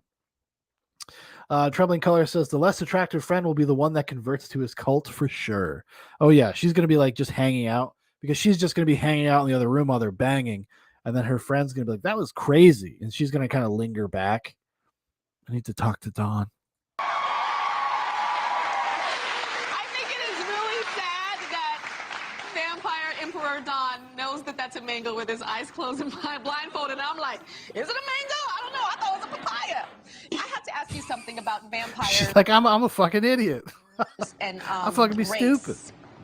How come there's not more black vampires? There are. We got Wesley Snipes and Blade, and we have Count Chocula, but I don't know, is Count Chocula black? Or is that just the cereal? Tell me about the racial inequalities that I see in the vampire community. I think that you see racial, I guess to say, differences because of what Hollywood stereotypes it as. Usually you see the lighter skin cast upon a person and things like that, but I can tell you that I've got quite a few friends that are brothers, you know what I mean? That are brothers. That are brothers. He's like, I have very many chocolate friends. I mean, fuck. Travis says, what kind of fucking barbarian cuts a mango like that, though? That's true. She should fire her producers. Yeah, that's what we call Immediately. it. We talk Immediately. to show like that, Oh, you know, what I you mean? mean vampire brothers that are brothers? Yeah. Oh, got it. We'll be right back. Trembling Color says, if he answered that by just saying AIDS, I'd love him. All right, well, that's the end of that one. Let me see. We got number 3. So, more vampires, different vampires are being brought out now. They drink blood. They sleep all day in coffins, not caskets. They say they're real-life vampires like Don, and they might just be living next door to you. Or sitting next to you in this audience. Look around. Look around. One of them's she's like, fuck no. She's like, get the fuck out of here. This chick right here. She's had some pretty good reactions. This lady right here. Can anybody tell who the vampire is amongst you? Who do you think the vampire is? Make the vampire stand up if you think that there's... Stand up who the people think is the vampires. Stand up. Stand up. Stand up. So... Okay. Why did y'all think that she was a vampire? She is very poised, isn't she? She's very poised. Oh my God, I'm nervous. What are you gonna do? Fuck you and give you some. Okay. Okay. All of my friends think you're absolutely hot, by the way. They do? Oh, yeah. Do they want to bite me? I don't hang out with vampires. Oh, you don't hang out with vampires? It says, my neighbors are Italians in their late 70s, not vampires. So your friends are humans? I have friends of many sorts. So you're vampire queen Sarah Lester? Yes. Okay, but you don't dress in the vampire garb. They give themselves all these honorifics. Like he calls himself the emperor. She calls herself a queen. I don't know. This has now trickled down to the larger, broader culture. Used to sing in the movies. That's tacky and cliche. In fact, somebody was asking up there, do you have to dress all black if you're a vampire? You don't have to. She's almost insulted. She's like, that's ridiculous. You can look like a girl going to Lilith Fair. No problem. Look at me. It's not a book. It's not a criteria. Yeah. Don, why do you choose to dress this way? I just didn't get the dry clean done in time. Oh, okay. So you're like, let me put my black on. Exactly. So I hear that you're a huge fan of a certain show. Yes. Which one is that? America's Next Top Model. Wow, I heard that you want to be on it? Well, I'm a little bit older for the, the age criteria, but yes, I was interested in actually being on the show, and I didn't know. Trembling Colors makes an observation, says, man, at that Karen hairdo. This would have been one of those women who first got them, too.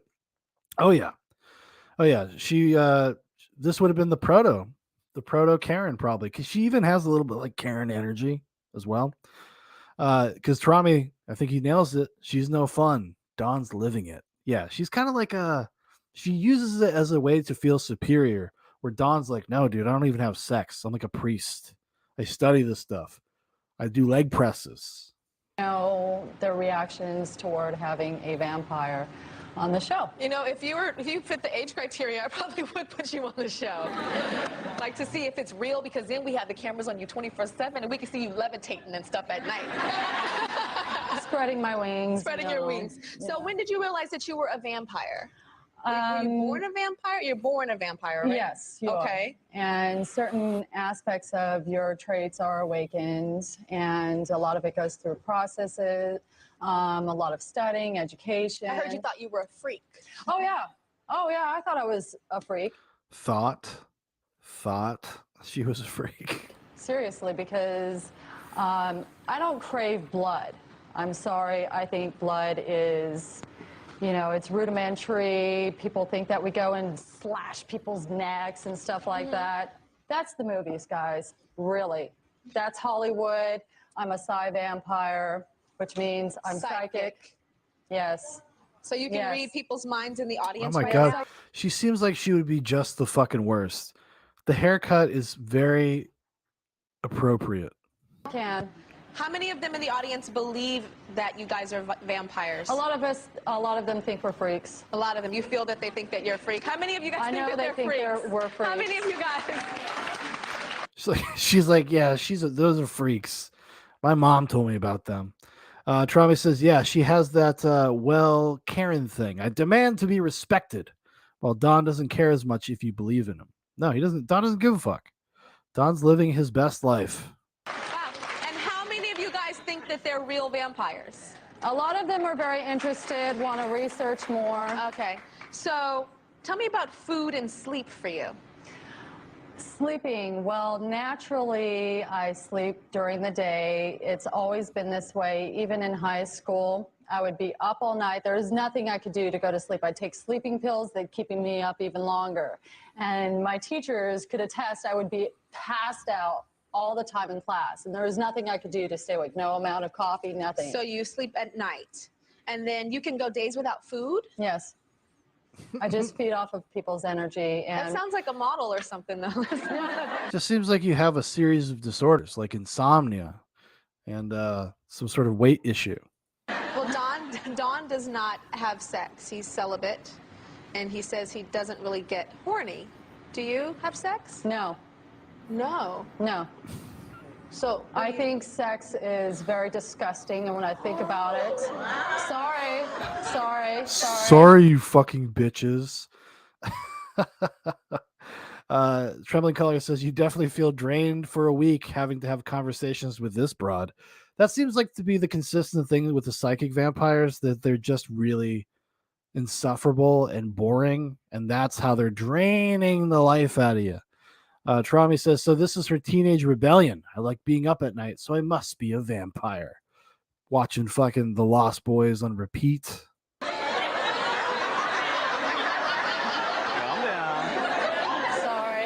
No, sex is beautiful between two people in the right setting.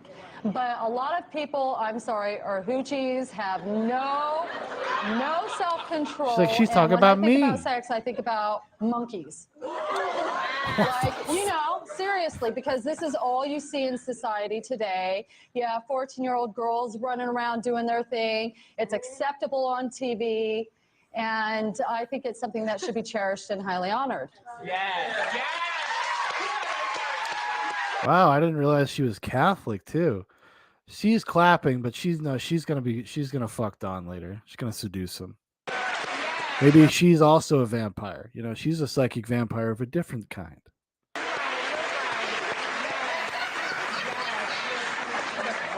if I have to come to you. Give me a mic. Travis says, yeah, girl, fuck you for enjoying sex. Hagbert says, transpire? Oh, tradpire. Or transpire. Sure. That's a joke. There's a joke there as well. But tradpire, yes. Trembling Color says, damn, conservative values, Senator Vampire. This guy is down here when she said sex. He's like, yes, you better work. I want that 2 snaps up. Let me come over here. Can I scoot over? Of course. Okay. Come on, come in here. Okay. So what's your name? My name is Stevie John Grissett. Stevie John Grissett. So Stevie, what made you just start clapping and yes, when she was saying sex and this and that? Because at first she said no sex, and I was like, oh, come on, sex.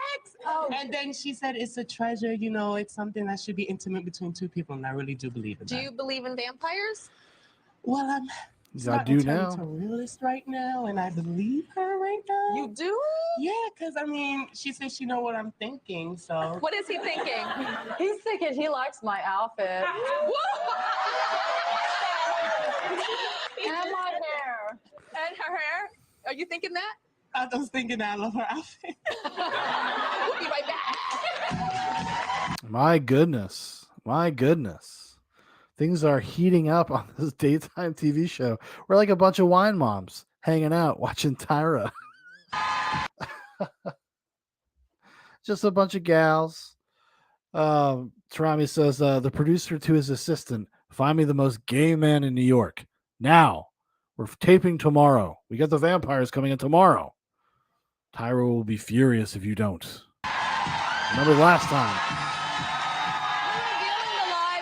who say that they were born vampires. Now, so far we've met vampires who are totally out in the open about their lifestyle, but joining us now is Vampira, rhymes with Tyra, and she's leading a double life. So you're leading a double life, so your name is not Vampira in your normal or the other life, right? Trembling Color says he's thinking about penis, the abomination, Tradpire. It's not my legal name. It's not your legal name. So you came up with this name, Vampira, but you have a job where you go to at work, and you're not this. That is correct. You're not this. So when you were 18 years old, you felt the need to start eating people? I mean, eating blood?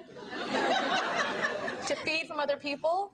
To feed off of their energy. I'm what is called a psi vampire. I took the name Vampira from the actress. There was a horror hostess during Bela Lugosi's day. She was a pioneer in her field. Okay, so she came before Elvira. Yes, she did. Okay, so you took that name. I understand that you like cemeteries. I find cemeteries to be very grounding. Like, I guess, I mean, anybody, we could all just start saying like, oh no, yeah, I'm a vampire. No, I don't drink blood. I don't, nothing weird. I'm just a psychic vampire. Just like kind of drain you from a distance through my autistic conversation. Brissinger says, yeah, he's definitely slapping that after. Trembling Color says, why are the psi ones always women? Great mystery of life. I don't know. Maybe there's something about that being draining. Very quiet, very tranquil. It's a place where I'm very stressed out that I can go and I can relax and let the rest of the world go away. Really? Are you thinking about the deceased people that are 6 feet under, or? You know what I think also? Because the psi ones are like, you know, it allows you to be like fucking like chaste, right? Most of the other people, well, we saw like a few of the guys that like drank blood, and they got, it's like, it's very like erotic, it's sexual, it's about control. Where like the women, it's more of like this emotional state of being, you know. Egbert says she's a Twinkie vampire.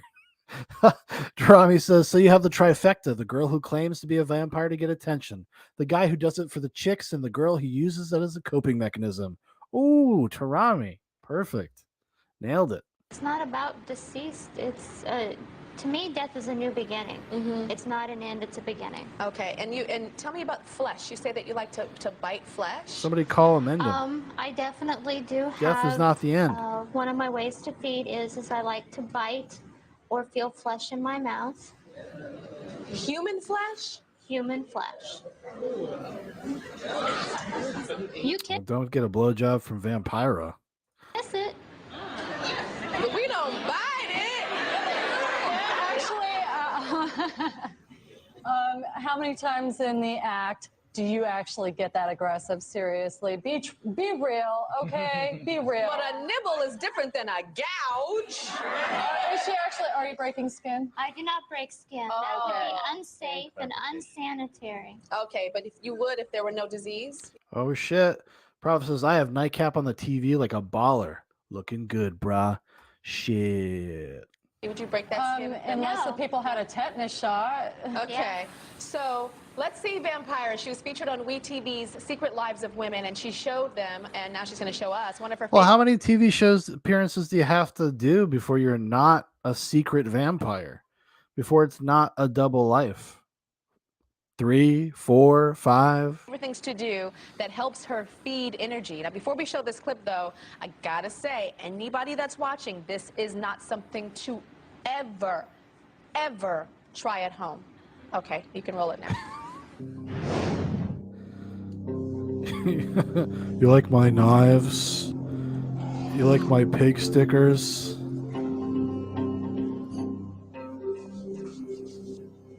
I like to play with it. I like to be able to cut someone and be able to get it all over my hands. Pretty. It has to be somebody that I'm fluid bonded with, that has been tested, and then we only use sterile scalpel blades that are one-time use only. Trembling Color says she gets arrested for biting strangers at Walmart. You know, I've had cutters on my show that do that to themselves. I've never seen someone cutting somebody else. So what does that make you feel like when you're cutting somebody else and you're rubbing that? Is it euphoria? Is it a She's just like hashtag girl boss, taking back the power. Fuck the patriarchy. sexual thing? It's a way to feed off of the energy. I don't like to feed off of someone's basic life force. So if I do something that they both and I find pleasurable, like a cutting, it gives an endorphin rush for that person, which increases their energy level. What about their sexual energy? Does it increase that? That depends on the person. Do you have sex? Most definitely. She's like, they're like, all the women in the audience are like, thank God. Now I don't have to feel like such a whore. This Karen over here is making me feel like a whore. This queen, so-called queen. Hagbard says, broken bottles or get the fuck out. Fuck sterile scalpels. You got to do it for real. You want to do it for real? You want to get dirty? Let's get fucking dirty. So you have sex.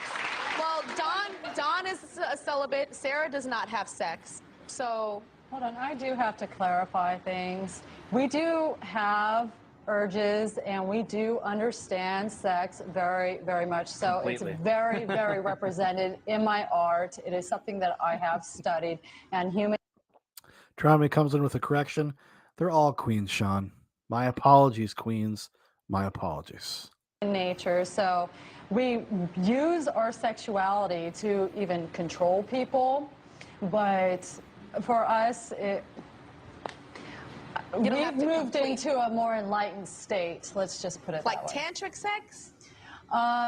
Yes. Kinda. Yes. Yes, like not going all the way. Okay.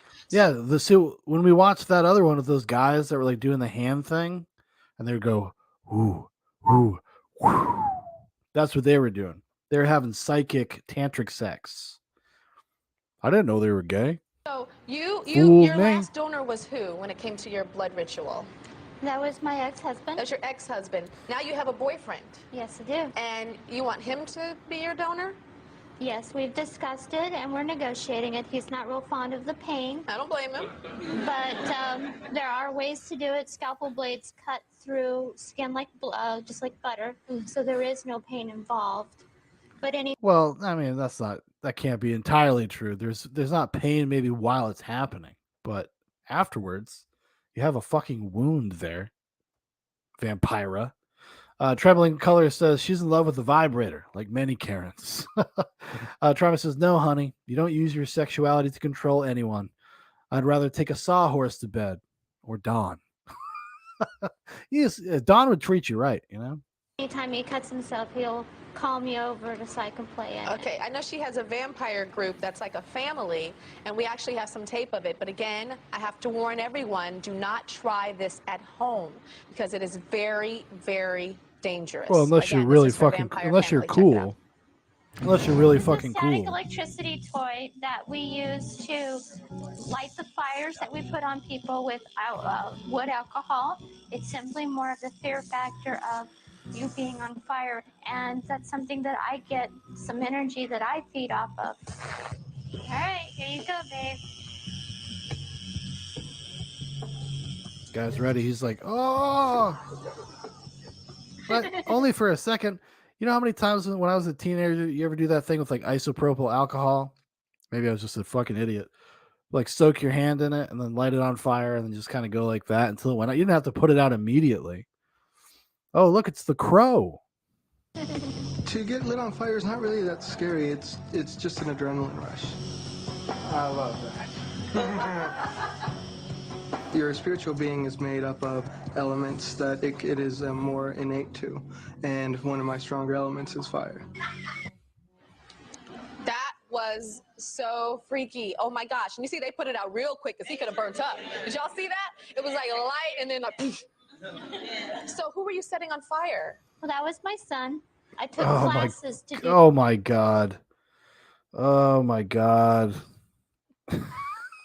My son. What a beautiful mother. What a beautiful mother. Hagbard says, the schmo. Travis says, no, Tyra. It was embarrassing. do that. It is very dangerous. You do need to take classes and learn how to do it. Okay, well, your son is here. Yes, he is. And when we come back, we're going to meet. I don't know. I feel like there is like, you know, fundamentally, like there's an erotic sexual aspect to all of this behavior. All of this basically, it's like kink behavior. It's BDSM type shit. So she's doing it with her son. That's all sorts of weird. Her son that she lit on fire. We'll be right back. Fire. All right. Well, there's that one. Hold on. Okay. Cool. We're investigating real-life vampires. I know a lot of people are skeptical. Some of my audience is like, oh, this is so not real. And a lot of you guys are like, oh, no, it's very real. Before the break, I was talking to Vampira, who lit her son on fire. She was practicing a spiritual, what were you doing? It was a spiritual connection that she does with her vampire family. And her son's name is Lucien. Come on out, Lucien. Fireman.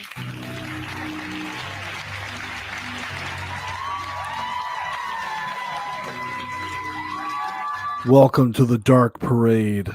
Oh my gosh. That's my son lover. So proud of him.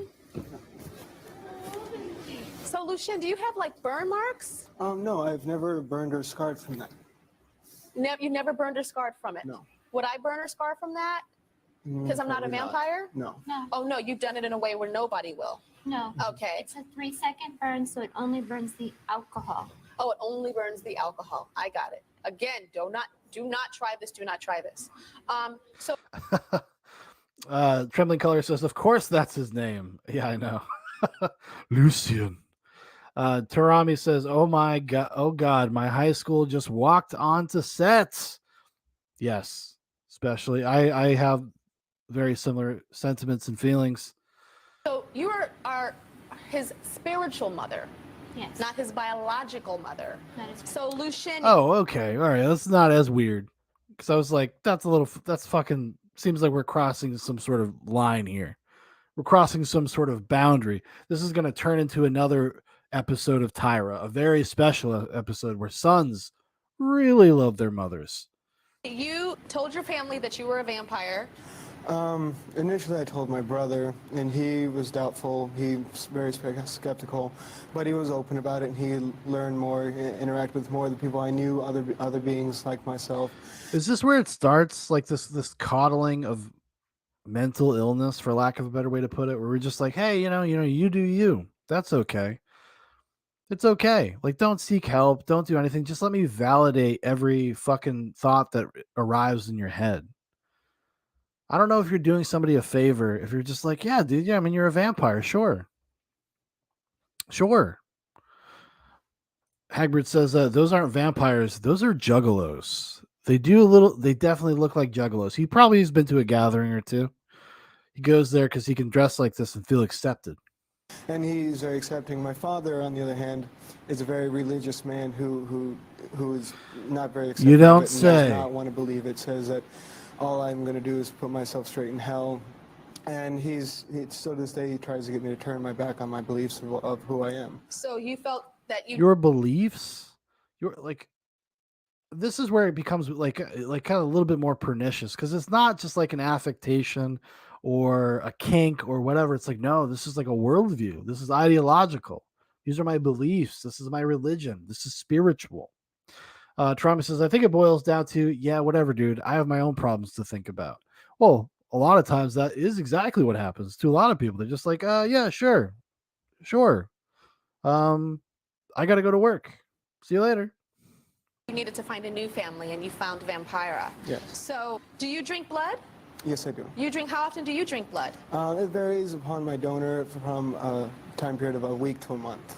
A week to a month? Yes. Every goddamn day. Human's blood. Why can't y'all just drink some like cow blood or something, or some pig blood or some rabbit blood? You know how many germs animals carry? Germs? They're really gross. They're gross? I eat cow. Well, not only that, but it doesn't have the energy that we need Of the from human energy. It's like who wants to move? Okay, let's talk about who wants to move. Oh, so you would. Well, okay, I got it. So this is your spiritual son. Now I know. Trembling Color says there is a real argument for daytime shows like this in the 90s and the aughts being part of the reason we're expected to accept crazy shit from people. You're probably not wrong, right? Like it starts back with like, obviously Jerry Springer is the one that comes to mind. It kind of puts it out there and normalizes things in a way. That's what it puts. It just introduces something that is abnormal, and I don't even mean that in a pejorative sense. It's just not the norm.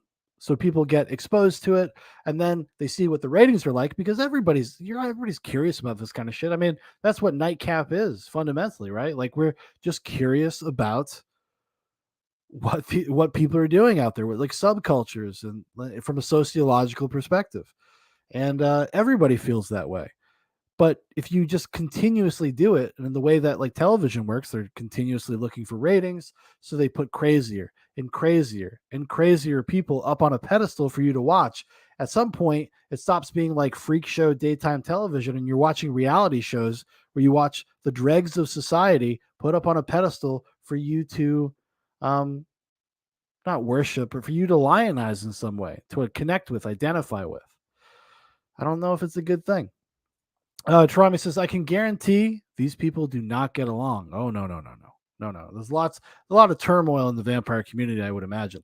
Tarami says, to Trembling Colors, not an unreasonable observation. I think that's a great observation. I agree. And Tarami says, and have you seen Nightcap's ratings? Springer would be envious. Oh, yeah. Springer would love to get Zoobox numbers. So that, Sarah, you actually have children. Yes. Do any of your children, do you feel that they're vampires? They have gifts and capabilities, unlike children around them. I can't out them because they're school teachers and whatnot. But my son... It's always that shit, dude. It's always that shit. The school teachers. They're fucking... A lot of weirdos out there, man, teaching your kids. He's more of a... We'll find out on Monday night. We're definitely going to be looking at teachers of TikTok. Spiritualist, and he's very, very advanced for his age. And Tell me what happened with your daughter. My daughter was actually taken from me because of who I am as a person, as an artist, and my supposed darker abilities, which I'm not a dark person. Do you miss her? Of course, her birthday's on Halloween, and this is the worst. Her birthday's on Halloween? Yeah, and my son was born on the day of the Last Supper. Wow. So this is, of course, who wouldn't miss their child? Yeah. I understand that when you have enemies, you can do something to make them suffer. Oh, yeah. Tell me what happened when there was a person that was cruel to... So she does she does spells, witchcraft. Brissinger says it gets into government, turns life into a nightmare. Oh, yeah. Brissinger, Trami says to Brissinger, trick is out weirding them. to you, and you did something to them. I don't like to project negative energies. I don't deal with negative energies. I'm a strong believer in karma. A lot of psychics and a lot of priests call me, I'm surrounded by light. And so when people say that, ooh, you're dark or you're evil, I'm like, actually, you're the evil one. But if people start to attack me, all I have to do is just project it. And it depends on the level of what people do to me. Humans, I'm sorry, they're very cruel, but some people go above and beyond cruelty. She comes at you fucking scanner style. Trembling says, uh-oh, son, what happened to her celibacy? Obviously, it's something that she found later, you know? She found it later after she had children and had one of them taken away from her. Like if somebody shot your dog. That's probably the answer to the question of why she finds the concept disturbing or disgusting, is because it's related to the trauma of having her child taken from her because of her behavior. Trami says, oh, I hate her. She's such an attention whore. She takes any query as an opportunity to talk about herself. Oh, yeah, definitely. I mean, I think you could probably suggest that there's probably a lot of narcissism going on here. Like a lot of this is about attention. That has to be part of it, right? Why would you be like out in public doing this if you weren't kind of looking? That's part of the thing. That's part of the the draw of living this kind of lifestyle is that it's provocative and people are shocked by it. Makes you feel special. Makes you feel like you're part of something bigger. People would do that to me because they're afraid. Well, I basically step outside of myself. I commune with the universe or the gods that be. I'm very connected to God. I'm very connected to Jesus. So if people think that because I'm a vampire, I'm afraid of crosses, I'm wearing one right now.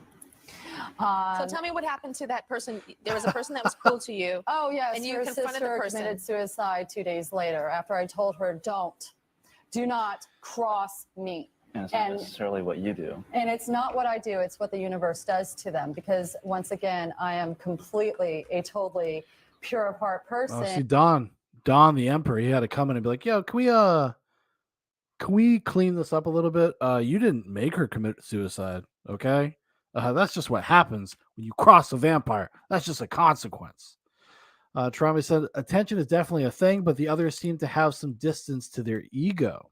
Oh, to their own ego. Maybe in a certain, maybe like a distance to their ego, like in a performative sense. Like she's more performative with it. They're more reserved about it, but they also have a desire to be in the spotlight. Like Vampira is like saying like, oh, this is like a secret thing. This is like part of my secret life, but is on myriad television shows. Like that's not actually like trying to keep it secret close to the vest. That's not what she's doing. But I understand what you mean, though. Point taken. Trembling Color says, knew it. She's the edgy church lady. She actually looks a little bit like the church lady. That old SNL sketch. And you attack a person that's pure of heart, your karma's coming back to you instantly, baby. Isn't Don't that even worry about interesting? it. I don't even have to do nothing. So her sister committed suicide because you willed it to happen? No. I just told her it's going to happen. You are attacking me. Mark my words, it's going to happen. And there was witnesses. But there's so many stories that I don't will it to happen because that's bad karma. Once again, it's just, I know it's going to happen. Stop it, honey child. You are going to hurt yourself. I'm warning you right now as a friend. All right, well, we'll be... Man, she code switched. She code switched right there. Honey child? Once again, it's just, I know it's going to happen. Stop it, honey child. You are going to hurt yourself. Now, do you think she's the type of person that says things like honey child? just like you randomly? That's just something that would naturally come out of her mouth? I don't know. Travis says, it's rich. She's bragging on national TV that she got someone killed. Oh, no. She didn't get them killed. She just says that's a consequence of fucking with a vampire. Okay? The universe, God, Jesus are going to come down on you. They're going to fill you with negative psychic energy. I'm warning you right now as a friend. All right, well, we'll be right back, honey child. Even Tyra picked up on it. She's like, we'll be right back, honey child. She's like, that was a little weird. Trembling Color says she did everyone's mom when they talked to a black lady. Yeah, for sure. Which is appropriate. She got the Karen haircut. Definitely in vein with her whole getup, her whole persona.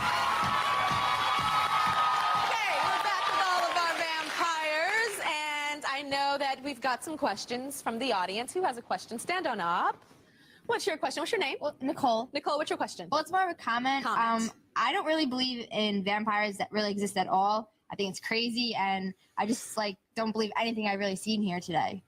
What do you have to say about that? Dawn, she doesn't believe. You may look like He's like, did you not see me do the leg presses? Shall I do some more? but she thinks you a fake Louis Vuitton bag. Well, to each his own, and I'm sure you have your opinion. Yes. I think lots of people in this world are crazy. True. So, people come up with the craziest stuff. I think they're absolutely insane, truthfully. Just like the word human itself is pretty much a made-up term. So you think people think you're crazy? Is that what you're saying, Sarah? People absolutely know I'm not crazy. Sarah, I have something to say about And if they don't, they die. you. Yes, okay, you may be a vampire, but you know how to rock your booty. During the commercial break, let's show what she's doing. During the commercial break. I don't know if that's rockin' booty, but okay, Tyra. Tarami says, I've never seen this show, but Tyra's a decent host. Well, she's well trained. I mean, this would have been around the time of America's Next Top Model.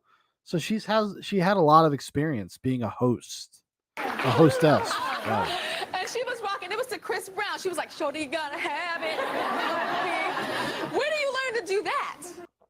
Like after the honey child comment, she had to because Tyra kind of challenged her by making fun of her, so she had to step up to the plate. She says, "No, Tyra, this is part of my vernacular. Watch me dance. I'm cool. I'm hip." Britt Singer says she goes directly to the dick. Trembling Color says, I hope someone in the audience asked Lucian how badass the feud between Sting and Vampiro was in WCW. He does. Yeah, he definitely does look like a WCW guy. Girl, I'm from Vegas, okay? You were singing songs of that Chris Brown song that I don't even know. Like every single word to the song. Okay, I like me some Too Short. I like me some Snoop Dogg. Scarface. I mean, I keep it real, okay? Don't think that I'm sitting here and listen to gothic music because most of the time I can't even stand it. Except like Don's over there, he's just like ashamed. He's just shaking his head. He's like, if you're not listening to gothic church organs, what are you doing? Any other questions? Stand on up. What's your question? Seriously. Kayla, this question's for Sarah. I know that you're a vampire and you have children, so I was wondering if you're the child of a vampire, does that mean you automatically are one too? It is a selective gene. It is something that, is more predominant. It is a selective gene. Where's the studies? Like, where's the science? So she's like acting like there's science behind this. This is like when you watch like people that are into like crystals and stuff. They're like, the science is clear on crystals. Like it definitely does something. There's definitely something to it. If your parents are a vampire, you could possibly be a vampire, but it is more like evolution, just like the dinosaurs, really, just like the dinosaurs. There are dinosaurs, but there's different types of dinosaurs, and eventually as it evolves, don't you think humans would evolve? I mean, we used to be cavemen. And you say we're monkeys when we're having sex, so it all connects. We'll be right back. I think that's the end. I think that's all of the clips for the Tyra vampire experience. Yeah, that's the last one. That's the last one. There's got to be, I'm sure there's other, let me see here. Vampires. Maybe Maury Povich. Yeah, he was on, the Vampire Dawn was on Maury Povich as well. But it's a very short clip though.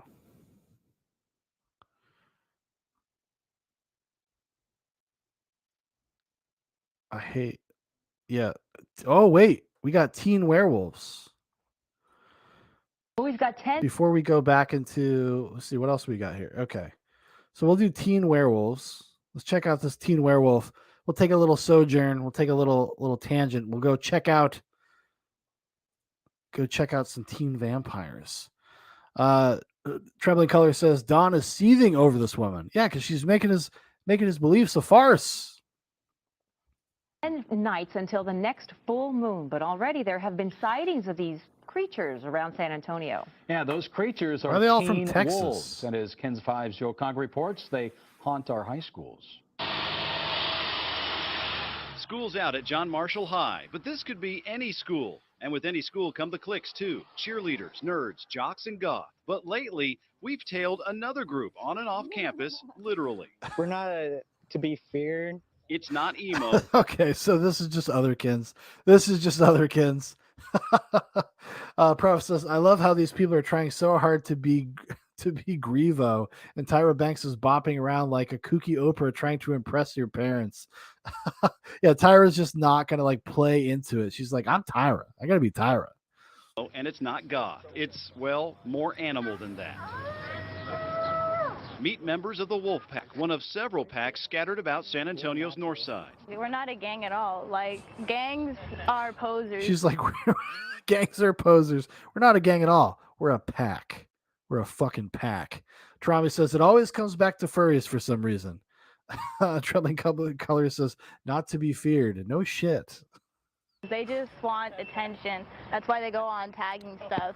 The pack, we're family. Like, we go to each other for our problems. And yes, they sometimes meet under a full moon. That is, if mom and dad let them out of the house. We're here. Yeah. The fascination with werewolves dates back to the 1930s with popular movies starring Lon Chaney Jr. Van Helsing! More recently, movies like Van Helsing and the Twilight series have captured the attention of teenagers. They may not be mutating from man to wolf, but counselors warn these teens are experiencing transformations of their own, from childhood to adulthood. Young people are looking to define their identities, sometimes to come together and affiliate around a theme or an idea, and just really to belong, that sense of belonging. And a sense of belonging is just what this group says they're after. Yeah, join a fucking movie club. Join a horror movie club. Join an anime club, okay? Don't run around telling people you're fucking werewolves. You get God friends, damn. you get a place you belong. Yeah, you pretty much are, you're accepted to where you are, who you are, what you are. Daykitten Wolfram Lupus is the unofficial leader of the pack at Brandeis High. He says he's got some wolf in him, howling sometimes to get out. We spotted the tails at a West Side mall doing what teenagers do. We just hang out here. Like, we're just like another family. Like, this is our second home, basically. And you couldn't help but notice the eyes and the fangs. It's a style, we're told, and nothing more. We're not trying to be intimidating. We're not trying to be menacing or anything. We're just trying to live our daily lives and just hang out, you know? And just stalk around the front of this mall and just be inconspicuous. Hagbert says they never mention the howling. Shame. I love the howling, actually. Travis says that the howling too. Now that's the tight shit. Oh my god. I have not seen Howling 2 in a very long time. I got to revisit the Howling sequels. Trembling Color says which of these kids played Red Rocket and converted the rest? Oh my god. Red Rocket. They just kind of look at you weird sometimes or point, and you can tell they're kind of talking about you. But attention they have received. One of the wolf pack, whom many consider the alpha dog, received some international acclaim when a neighbor's dog went missing, only to have its skull found in the possession of one 18-year-old Wolfie Blackheart. It created a firestorm on the internet. It was San Antonio's first glimpse into the world of these transformed teens. Northside officials confirm wolf packs do exist in at least half a dozen schools, with anywhere from 12 to 20 werewolves in each. They walk down the hallways. And I love the way the local 11 o'clock news type of presentation, because it's always the same. Like, what are your kids doing? Find out at 11. Then you tune in. They're like, there are werewolves stalking your high schools. and meld into the fabric of the school and don't seem to be troublesome in the school environment. No. Northside counselors say it's extreme expression. Day says it's something deeper than violating the school's dress code. I don't believe anyone is just human. It's just everyone's got something else mixed in with them. Just they've got to actually look inside themselves and find out what it is. Day's got his own leash he wears, and then there's the kind his mother keeps him tethered to. His family, his chores, his studies. As soon as he walks in the door, he is supposed to take out the fangs, lose the lenses, and put his hair back. Pam Manley says, So she's like, yo, you can't do that in the house, but please feel free to do that as you walk around outside in society and go hang out at the mall. Go hang out in front of the mall. You know, that's okay. But you can't do it in my house. I would be the complete opposite. I'd be like, if you want to do that at home, you want to hang out in the backyard, whatever. But you're not going out like that, okay? I got a name. I got a reputation. Hagbert said it's Christopher Lee's best. Why does he have a He-Man sword? That's the best way to kill dogs, apparently.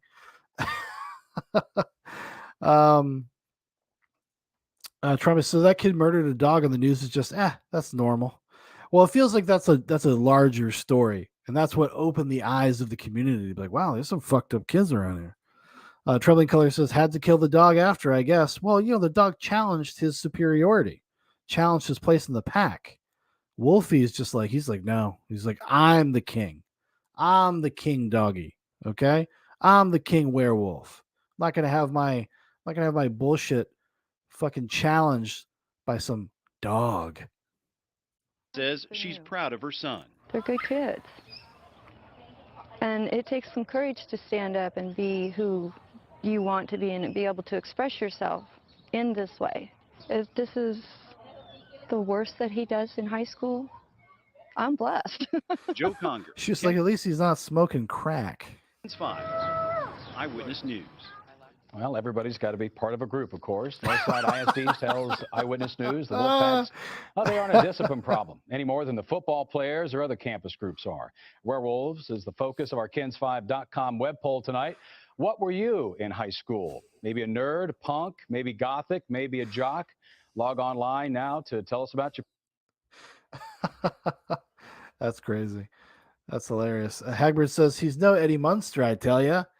And then Prophet says, Geno Samuel just hearted my comment. I feel ascendant. If you guys don't know who Geno Samuel is, he's the guy that's making the long-standing, long-going documentary about Chris Chan.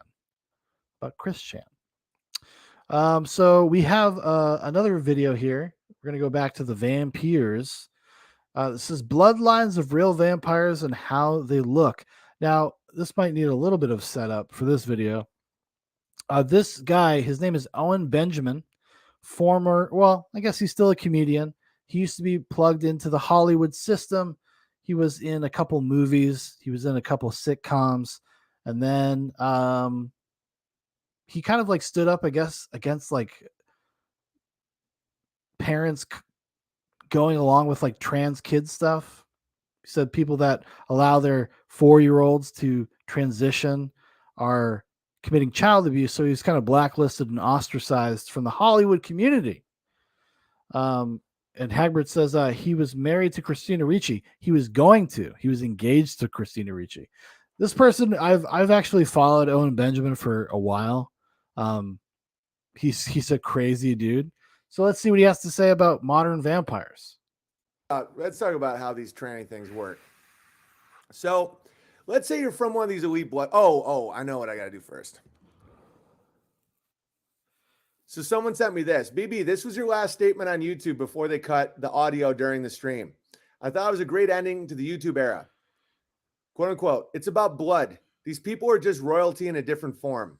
They marry each other and they create these social contracts through breeding that they get more wealth and power. That's how they get so wealthy and so powerful. What do they give up for that? Everything. That's true. These people are all about bloodlines. And if you look at Swift here, as someone who shepherds goats, let me tell you something. You do castrate certain males and do this whole gender swap thing is weird, but and Taylor Swift is to trick. Yeah, Taylor Swift. Yeah. Hagbard says Joey Diaz broke poor Owen. Yeah, with the Death Star or whatever it was. He got him so high he lost his mind. My wife doesn't think so, and I still love her deeply. So don't go on these things where if you don't agree with everything I say, you have to like troll me. It's fine. You can disagree. I think that's a dude. So her dad owned the record label. They're total bloodline people. So bloodline people are obsessed with blood. That's their currency. Who do you think owns the Red Cross? The Rothschilds. Literally. So they're literally vampires. Oh, how dare you? Just go somewhere else.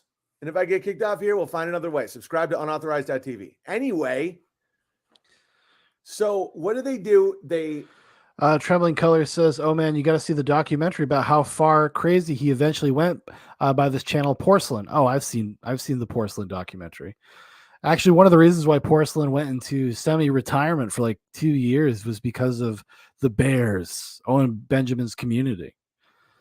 They combined bloodlines to consolidate wealth. It's why they all end up looking really, really crazy. Like, let me show you some pictures of like a Rockefeller. Like, all right.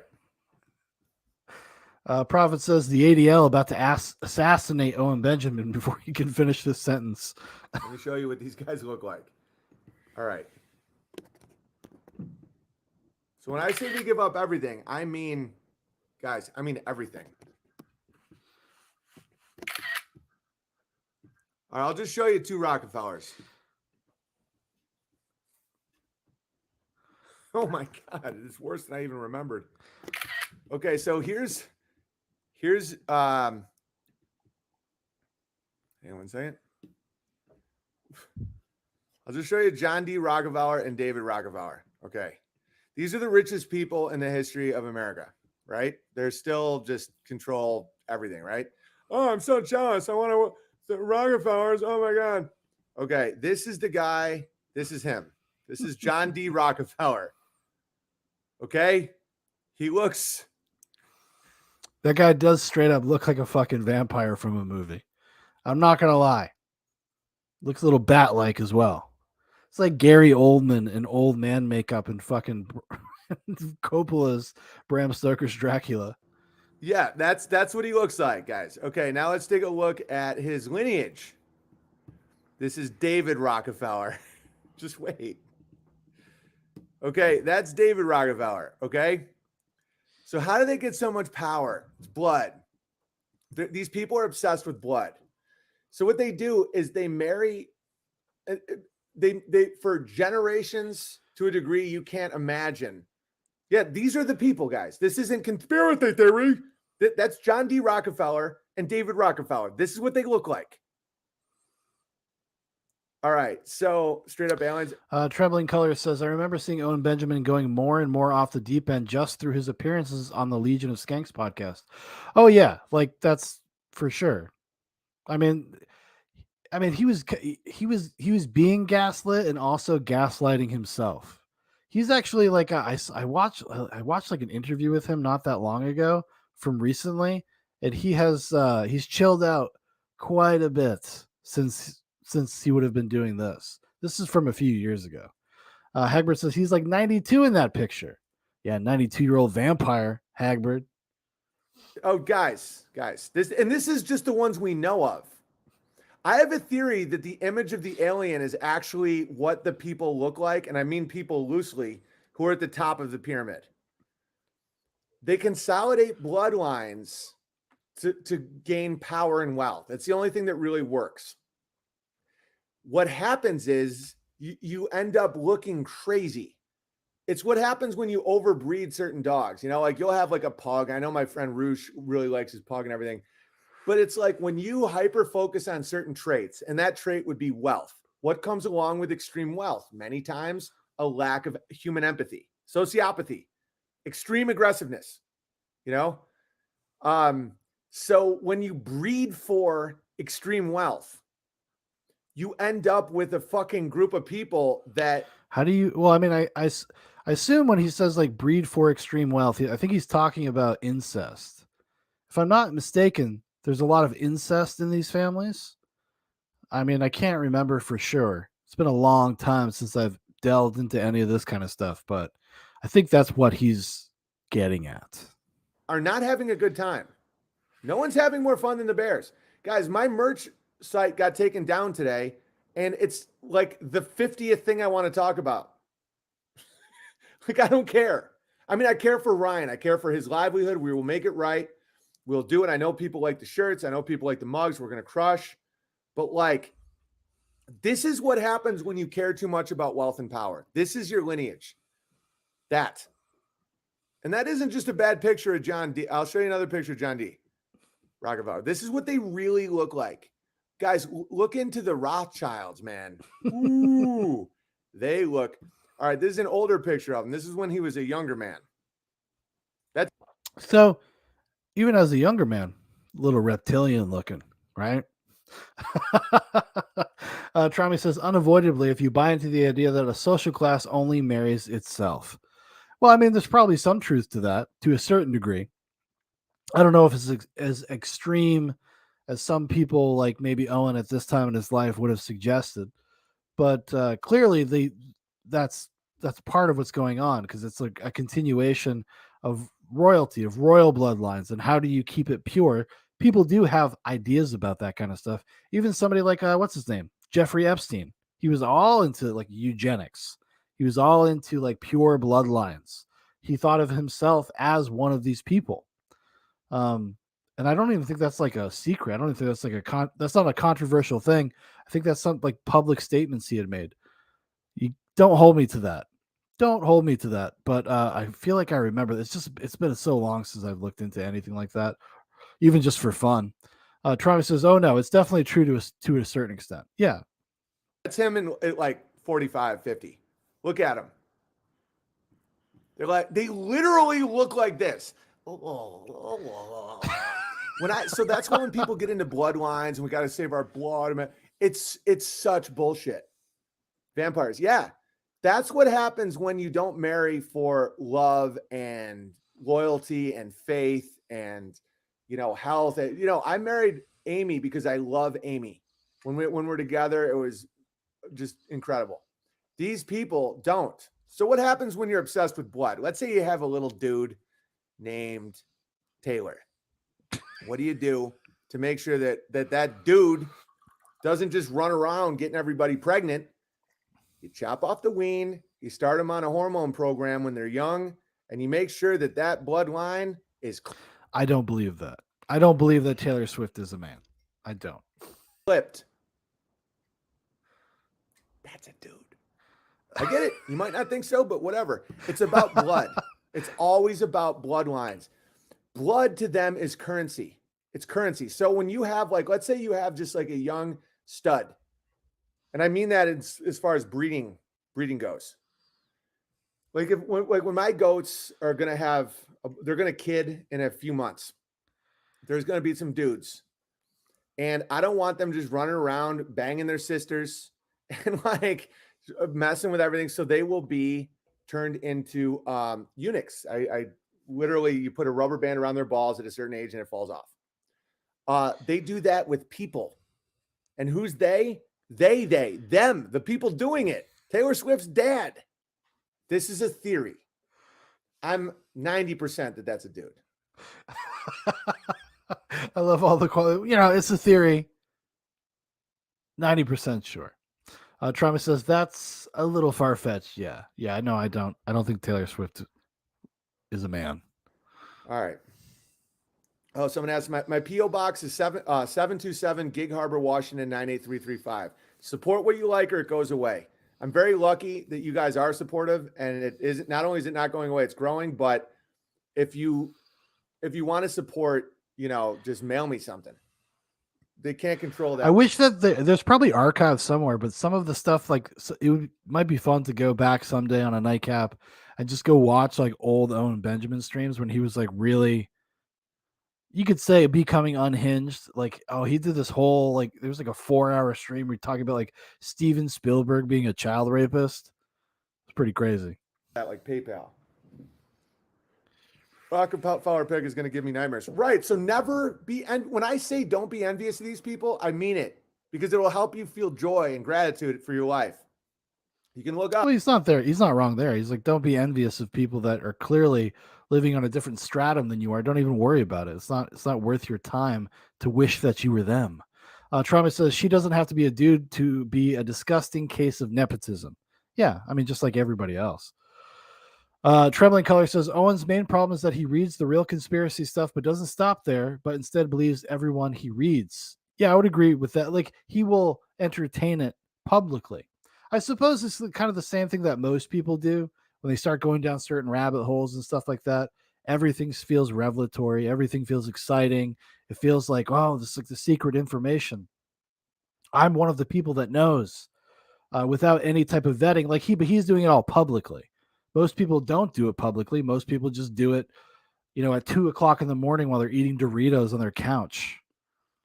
Up and thank your Heavenly Father that you are not a Rockefeller or a Rothschild.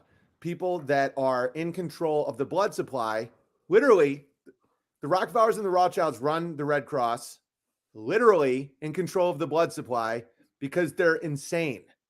And they've overbred themselves to the point of looking like actual turtles.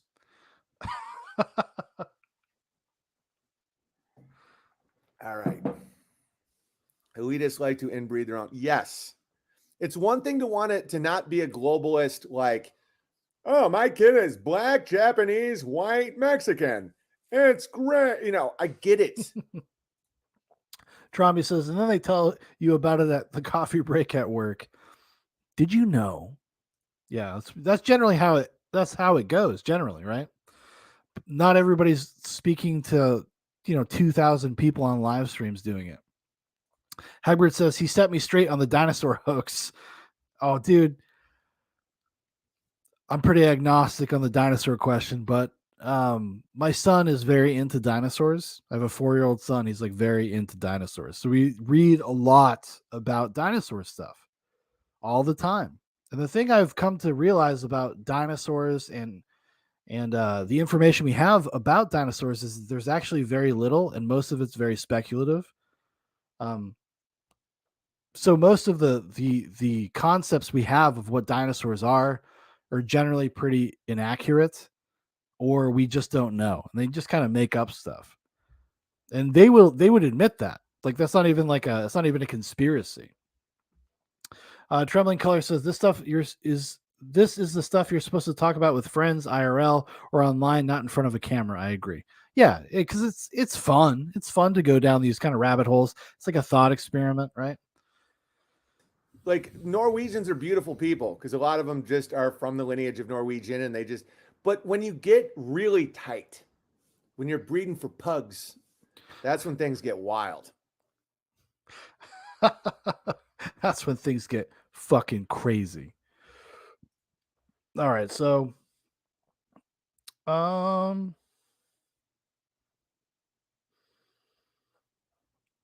we could try. What do we got here? Because I was looking up Don Henry before we went to Owen Benjamin. He's got. I mean, there's a clip from Maury, Madhouse, but they're pretty inconsequential. They're pretty short. Okay, so there's this other guy. Oh no, there's this girl. Here we go. There's this girl, this woman, who's like does like Countess Coralie Undead. My advice for real vampires. So you've awakened. Tarami says to Trembling Colors, are you trying to give Sean a moment of self-awareness? How dare you? How dare you? No self-awareness allowed on Nightcap. Here we go. So this one, she's going to give us some advice about awakening to the vampirism. I don't know if we're going to watch the whole thing. We're probably going to skip through a lot of it because it's 31 minutes long. But we'll see what she has to say. Let's see what a vampire guru would say to you if you woke up one day and realized you're a vampire. Everyone, it's Carly Undead here, and today I am going to be talking about some very important things. Very quietly, you're going to be talking about very important things. Do I not have a volume booster anymore? Oh, I think I got rid of it because it didn't work very well. All right, well, there's subtitles. Sorry, it's quiet. Need to know, and just a little bit about what to do when it comes to awakening. So I awakened in between the ages of 7 to 12 years old, which was very young. Most people awaken when they're, around puberty years, they usually awaken. So me personally, I'm currently dead. I'm 22, and I am a sanguine vampire, but I also feed off energy too. So she's a sanguine vampire. She does both. Travis says hello, makes anime emotes. Prophet says no self-awareness between sailors. Oh, she cute. Welcome to 14-year-old Dan Prophet's dream girl. Travis says to Prophet, just love. Is it a prerequisite that all vampires have to dress in this kind of manner? I would say it's a good 90%. We watched the Tyra thing. We watched Sarah, or the Karen, the resident Karen, even Vampira, even Dawn the Emperor. They kind of look somewhat normal, quote unquote. But she's just gone full in. She looks like but she's 23. Is that what she said she is? Basically, she's gone full in. People and any other living things, and it'll help me feel better. So I can go from not being able to get out of bed to feeling like I can take on the world and just do anything, just like a normal person. But without doing that, I feel like I can't really physically do anything, which just absolutely sucks. No pun intended. So today I'm going to cover some things that awakening vampires will need to know, and also answer some questions. When I was awakening, I was lucky enough to have some videos on YouTube which were helpful. Unfortunately, All of those are not on YouTube anymore. So I'm going to try and help you guys by creating content which is good. So please comment on my community posts and stuff like that, or on my videos if you want any questions answered or anything in particular. Yeah, she looks like she's in a college dorm room. I think that's what this is. That's what it looks like to me. Trembling Color says, minus the accent, I put up with her nonsense for a while too as a teen. Oh yeah. Tarami says, Sean, can you up the volume on the video a bit? No, I can't, unfortunately. I don't have. Hold on. You know, I can get a volume booster. Hold on. Let me see if I can grab one real quick. I got rid of the other one because it was so all over the place. Just didn't work very well. Volume booster. Add to Chrome. Add extension. Oh, we're in business. Okay. There it is. All right. Well, where is it? I probably have to like pin it or some stupid shit. Volume booster. There it is. Hi everyone. Here we go. It's Carly, and videos when you do a safe sanguine feed. It has to be safe. That's not quite right. There's something not quite normal with me, and people experiment with it. It might be, or you know, they end up drinking blood from a cup of themselves or someone else, and somehow that makes them feel better. Usually, if it's from someone else, if they're around people all the time and you know, they pick up energy, or in some situations they are full of energy, in some situations they're not, depending on what they do. So that's when they start to kind of notice the changes in them, because your body's changing and so are you, and that's completely fine. It's normal to ask these questions. So basically, you can live without it, but the thing is, you will feel like absolute rubbish if you don't do anything about it.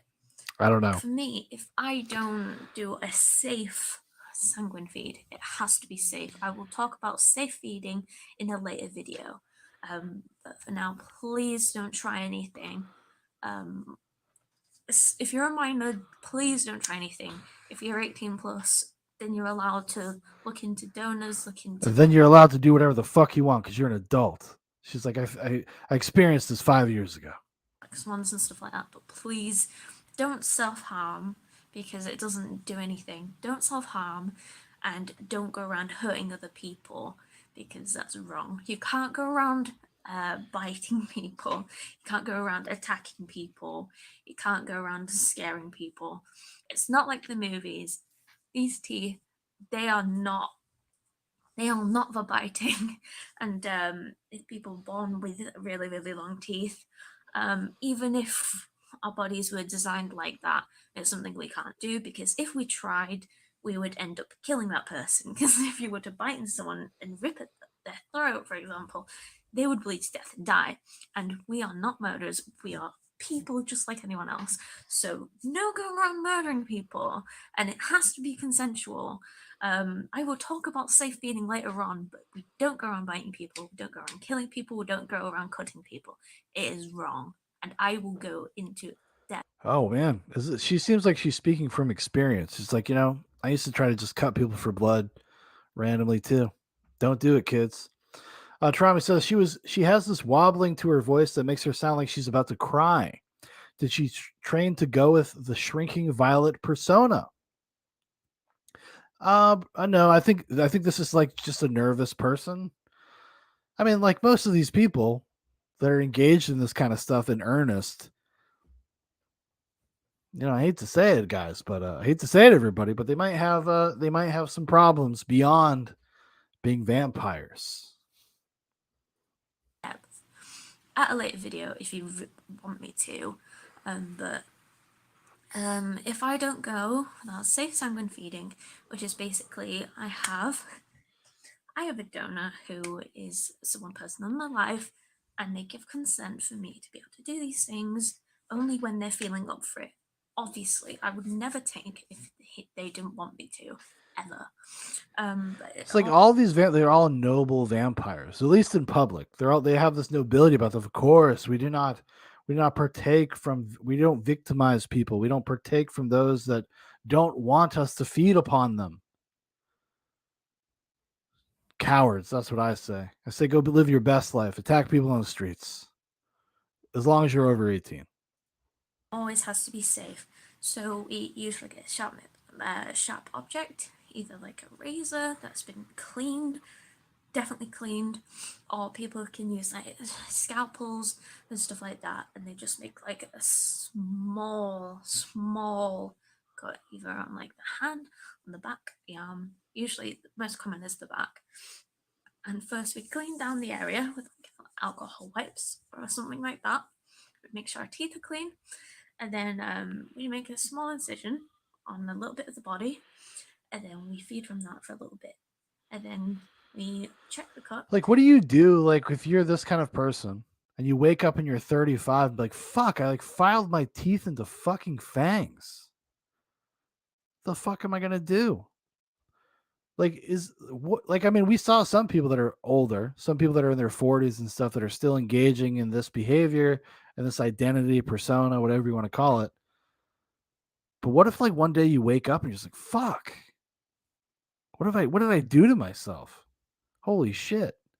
Trembling Color says, man, we have real pussies for vampires in this reality. How are you supposed to near dark a bar with this consent shit? Yeah, there's no finger licking good experiences for somebody like this. Not at all. We clean it, we put antiseptic cream on it, and then we bandage it and put plaster on it, and then we check on it, see how it's doing. My partner does not have any blood related illnesses or anything like that, so if you're over 18, make sure you know what you're doing. I will do an in-depth video later on, but please let me know if that's something you want to do. So if I don't Travis says that's why I don't get tattoos. Yeah, I don't have any tattoos either, because and when I was younger, I had so many opportunities. And I was just like, I don't know, will I want this forever? Especially when I was younger, because I was like, man, I'm gonna do something real fucking stupid.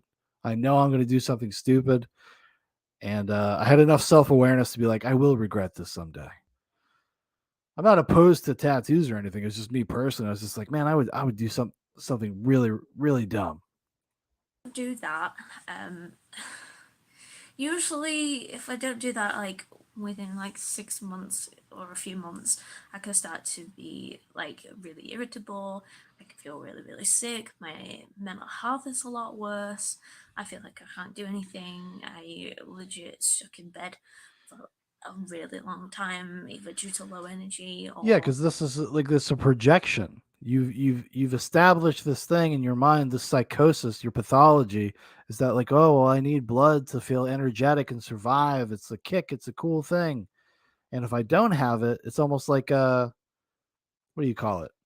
When you make yourself sick. It's like just you're just like manifesting it. due to depression, but I just don't feel motivated to do anything, and it's really, really bad. It's not bad enough to kill you, but you probably wouldn't live as long if you don't, something for reasons that I don't really understand and that other people don't really understand, that we just have to do, and it is trash. But it's just something we just have to do. Britsinger says, I heard from a native shop that if you put tattoos on your body, it's part of an evil ritual. Well, I mean, and then there's some cultures and stuff like that where tattoos are a thing. Yeah. There you go. Tarami comes in with hypochondria, psychosomatic. Those are both of the words I was looking for that I couldn't find. So thank you. Yes. Which is rubbish. Right. Me personally, I'm a vegan. But if you're not a vegan and you still eat meat and stuff like that, I recommend for like blood cravings and stuff like that. The only thing that would How the fuck are you a vegan if you're a vampire? This is just like, it's part of this whole, it's just bullshit. This girl's bullshit. I'm a vegan vampire. No, you're not a vegan if you're drinking fucking blood. Not a vegan. Give me a break. Actually help is like real blood. So steak, for example, is a brilliant choice if you eat meat and you're not vegetarian or Oh, apparently not, because that's not blood. That's hemoglobin. Okay? I know a butcher. He told me about it earlier. anything like that. But I still say, if you're not old enough to have a donut, please still have that choice of being able to have. Trami says it's oat-based blood. Oh, of course. Of course. It's blood from a plant. Blood from a tree. She drinks a lot of sap. She's drinking a lot of syrup. Access to meat. Steak is a brilliant option. Do not eat pork blood at all because that can make you sick. Chicken blood, no. Steak, yes. If you heat a grill and then just when it's hot, or even in a pan, heat a pan, get a nice fat steak. 2 minutes on each side, just so it's browned. You cut it open. He's just teaching you how to make a rare steak. Nah, do not go around hurting people for it. Use steak. Trami says, or no, Trembling Color says, my apologies. Can't you buy animal blood from a butcher? I believe so. I think you can. Or you could sneak in the middle of the night and go slit an animal's throat and collect the blood yourself like they did in the movie Carrie. Steak if you really need to. When I was awakening and I was in my teenage years, I would have to have steak once every 2 weeks. Otherwise, I would have to get sent home from school sick. Yeah, this does not seem like this is a vampire problem. This seems like a health problem. Like you were not getting the nutrients. Maybe you were nutrient deficient. You weren't getting what you needed to survive. And your body was reacting to that. I don't think that has much to do with being a vampire. I was actually ill if I didn't do that once every 2 weeks. And that was from the times of like 13 to about 16. It's something that I had to do, maybe 17 or 18, something I had to do. And then I went vegetarian and I kind of felt really ill and weird. And then I started having regular-ish donor feedings, which actually helped me stop feeling sick. If you don't feed from like energy or blood, depending on what's best for you. Travis says, yeah, this girl seems more depressed than any of the others. Yeah, this is like it's like it's just mildly sad, and it's obviously she's just rationalizing her unhealthy behavior and trying to like assign it to vampirism. It's just like, no, it doesn't seem like you're very healthy, and your body is craving the things that you would get from like eating meat products, the nutrients. She's probably B12 deficient. Some things can be more efficient than others, and there's also pranic energy, but we will go into that at a later date if you want to know what that is. So basically, if we don't feed from like energy or blood within a certain amount of time, it's usually dependent on you. You can start to feel like your mental health is kind of declining, or you can be like really shaky as all hell. From withdrawal, you can be like, you can be thirsty all the time. This is just my personal symptoms. It can be different for everybody. I noticed I stumble over my words and I'm a bit slower mentally than usual. All these things are correlated with having an unhealthy diet. Everything she's talking about. Feeling lethargic, apathetic, depressed, tired, sick. I don't think that has much to do with your vampirism, my love. Tarami says, yeah, I heard this story hundreds of times before in different guises. Yeah. Just a bit more tired than usual. I feel a bit more sick than usual. I'm more prone to getting ill. So it's best to at least try once a month to at least. Like something like this is kind of a negative thing. It's like kind of a net negative because like if the people that she's speaking to are like young people, that have kind of this delusions about themselves and about their lives and about their health. Like she's just encouraging them to stay sick, to not take care of themselves. I mean, come on. Trembling Color says, make this girl eat some beef liver and raw oysters to sort her out. Yeah, I agree. Least feed in some way. If you're young and you've awakened, maybe trying to feed from energy is the best source. How you do that is like you imagine tentacle-like thing, energy coming out of your arms, and you focus on an object like a plant, and you just imagine. Oh my fucking God. You can kind of feel it. It takes some time to get used to it, but it works. And if you notice it, even if you can notice No, it working, it doesn't. Especially if you do it around consenting people, Doesn't work. You know, if they get tired around you a lot, that's usually a sign that you're mainly like an energy feeder, and that's like psychic. If people get tired, if people don't want to hang out with you, people seem to get tired and bored when they're in your presence. Well, you know, that's just the psychic. That's because you're a psychic vampire. It has nothing to do with your personality. Holy shit. Travis says, whoa, she went off the deep end right quick. Yeah. It's a little sad. It's a little sad. And I would say, like, you know, I don't know. I mean, she's 23 years old. It's not like she's a fucking child. But she's here giving advice to delusional teenagers, basically. And she knows that. That's why she puts all those qualifiers there. Travis says, so yeah, I was depressed and not feeling well, but then I learned to leech life power from vegetation. Oh, Nico would be so turned on. Nico Stubler, I got a girl for you, my friend. Maybe. Yeah, I think so. Like energy vampires. Yeah, energy vampires, that's what they call it. Being an energy vampire is not necessarily a bad thing. It just means that you need energy, and it kind of seems more acceptable than blood drinking, but still. And you leave your humanity more and more how time flies.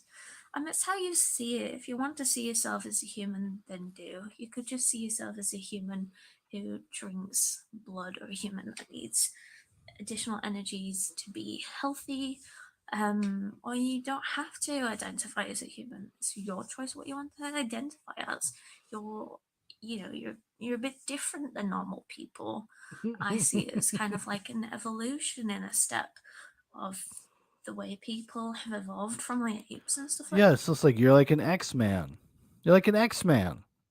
You're the next step, the next phase. Embrace it. that. I feel like vampires are an evolution to people. And maybe with that energy, maybe we can do more, or maybe we can last a bit longer. It's just the same as like drinking water, for example. We all kind of need to do it. But yeah, if you still want to see yourself as a human, then please do. Yeah, please do, guys. I don't. I feel like I'm a creature of the that's night. not who I am. I feel like seeing myself as a human kind of makes me appear weak or vulnerable, and I don't want to be seen as a weak and vulnerable person. So I am a vampire. Lots of vampires in the vampire community be like, oh, we're still human. No, you don't have to identify like that. I don't want to identify like that. This is how I am, and I don't want to identify. Trami says, but you said you are normal people, so you are until you feel like not being normal would be more advantageous, I'm guessing. Yeah. It's like this, just it's identity politics through fantasy, through a fantastical lens. Trembling Color says, I'm special. That's her whole point. Yes. It's a rationalization. But she's just basically describing like the effects of having a poor diet. That's what she's describing. Psychosomatic. By anything different, because I am not human. Because humans don't have to do what we have to do. So I feel like we're completely different, but that's up to you, depending on how you feel about it. it's kind of more socially acceptable for people to say that they're human vampires than for them to say anything else. But we didn't die; we were born this way, and the only way you can become a vampire is if you awaken or you discover that you are, or stuff like that. But you cannot be like turned into a vampire. It's just something that's within you that awakens as a So that you guys just throw out all of the lore of like vampirism. They're like, no, it just kind of it caters to whatever I feel like it is. There is actually no rules to it. It's just like kind of whatever I feel in the moment it is. So if I feel like I'm a vampire, well then I'm a fucking vampire. And who's to say any different? You're not me. You don't know what's inside of me. certain time. Your parents could be and not know it, or they could not be, but it's all like you personally, who you are, and how you awaken when you are reach a certain age. Is it normal to feel it less and more from time to time? Well, yeah, sometimes I feel like I need to do it a lot more. Sometimes I feel like I need to do it a lot less. It all depends on what's going on around me, the situation, how much energy I'm using, my mental health. It's all depending on your personal health. If you feel like you need to do it more, then you need to do it more. It's like we eat food. We end up using that energy at some point. You use as much as your body uses. So some people need to do it more than others. Like the longest I was able to go for without getting ill was probably about a year, a few months to a year. But I don't recommend it because you can feel like crap if you leave it for ages. Is it normal to feel nervous and afraid of it? Like, where the fuck were her parents? Where were the other people in her life? People that should be helping her, talking to her. I mean, Jesus Christ. It's like, yeah, I was like sick for a year. Like, yeah, probably because because you ate, you just didn't get you weren't getting the nutrients you needed. Maybe that's why she wears a wig. Traveling Color says maybe someone should convince her in nerd lore that eating meat is eating life force and she would become healthy. Got to trick her into eating right like she's 5. That would be a start. That would be a start. First, absolutely. It is absolutely normal to feel nervous and afraid of it at first. It is something that isn't really seen as normal. It's something that isn't really shown out there. It's something that really isn't talked about at all. And if you do talk about it, people think there's something mentally wrong with you. And there might be. I love that little button. Well, there might be something wrong with you. But not everybody has mental issues. We can't help what our bodies are telling us. If our bodies are telling us that we need something, then we need something. And only because we haven't really scientifically figured out what it is yet doesn't mean that what happening inside us isn't happening. It's definitely very real. Definitely for us. And I feel like if you're not a real vampire, you just won't ever understand what it's like. But of So she's over there. She's calling out the posers. The posers. If you're not a real vampire, you're just not going to know. You're not going to know. Trami says, but you keep saying you're special. Decide, lady. Sorry. No, don't be sorry. Because that's what it is. This is like it's so transparently about attention that it becomes off-putting at some point. Hey, listen, she's probably a very nice person. Probably a very nice person. But this is not the way. This is not the way, Lady Vampire. Of course, it's normal to feel afraid at first, especially if you don't have people around you that are there to help. That's why I'm wanting to make these videos so you don't feel alone and so you don't feel as afraid. It's not, you die and you come back to life as a vampire and stuff like that. It's not like that. You're born. Why isn't it like that? So what if you're just something different? What if you just have a disorder or whatever? Like, why do you identify it as vampirism? Like, say if we take her at face value, good faith, face value, then why do you consider it vampirism? Like, who told you this was being a vampire? Why do you wear fucking fangs? Why do you dress like a goth party girl? Like that's just an aesthetic. That's just bullshit. This way is who you are. It's who you are in here, and you can be afraid of it at first, but embrace who you are. Like if you were really born a vampire, you don't have to wear a fucking Halloween costume to be a vampire then, right? If that's just who you are, you could be somebody wearing Abercrombie and Fitch and you could still be a vampire. What's with all the pageantry? I asked that of all vampires. What is with the pageantry? The fuck is that all about? Why bother with it? Why do you have to fit into an archetype? You're special. And You're special, mate. Confusing and scary You're at special, first, mate. You will get used to it, and you can live a happy life. Oh my god, you're special. Let's see if I've got any more. Oh my god, you gotta suck the life out of plants, Usual mate. folklore superstitions have to be true for you.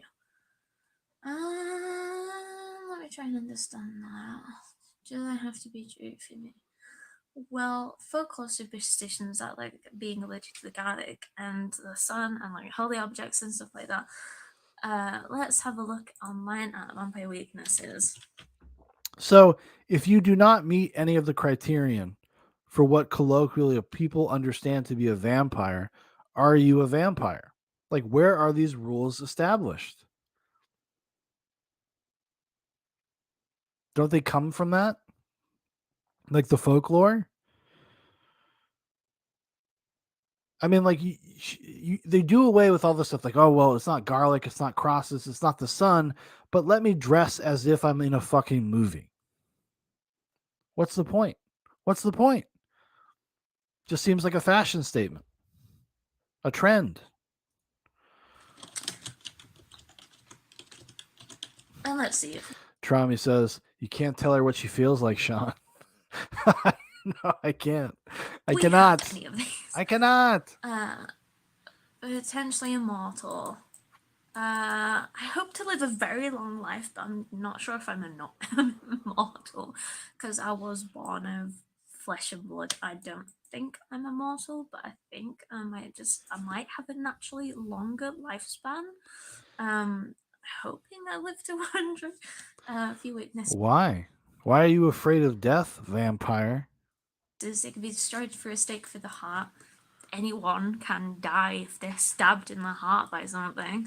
Fire, anyone. Beheading, anyone. Direct sunlight. Some people might be. Trami says, also, Sean, it's like 31 minutes. We'll skip around. No taken. Let's skip to the end. Let's see what she has to say here at the last few minutes.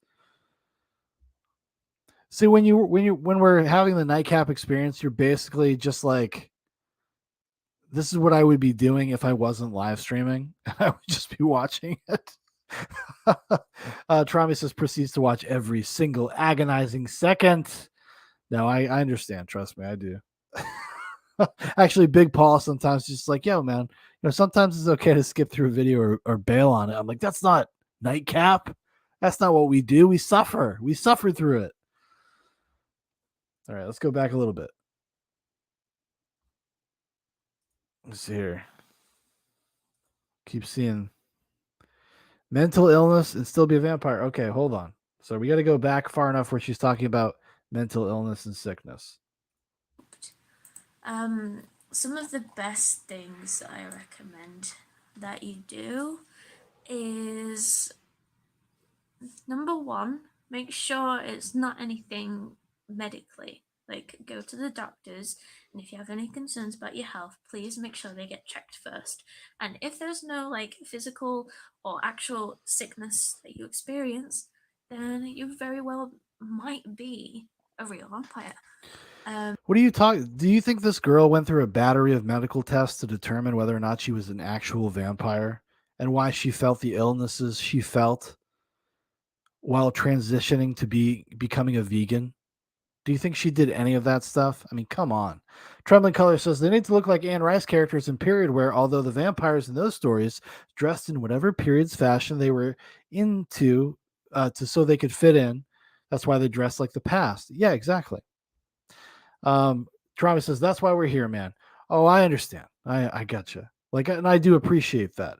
It's a nightcapism. It's a Seanism. Be like, hey, probably gonna do a short stream tonight. End up streaming for 3.5, 4 hours. Hey, we're not gonna watch this whole video. Then we watch the whole video. Trami says to at Trembling Colors because they watch the fucking movie. Sadly, yeah, because that's their whole frame of reference. It's all kayfabe. It's just performative. But then when you have somebody like this, like giving actual fucking advice, and that's not bad advice. Go talk to a doctor. That's not bad advice. Something tells me, though, she would be an exception to the rule. That's how she would consider herself. She would never put herself in a position where she would have to doubt how she feels inside, how she conceives things, how she, like, how she conceives things, how she looks at things, her perspective. She's not going to challenge that in any real way. So yeah, definitely do that first.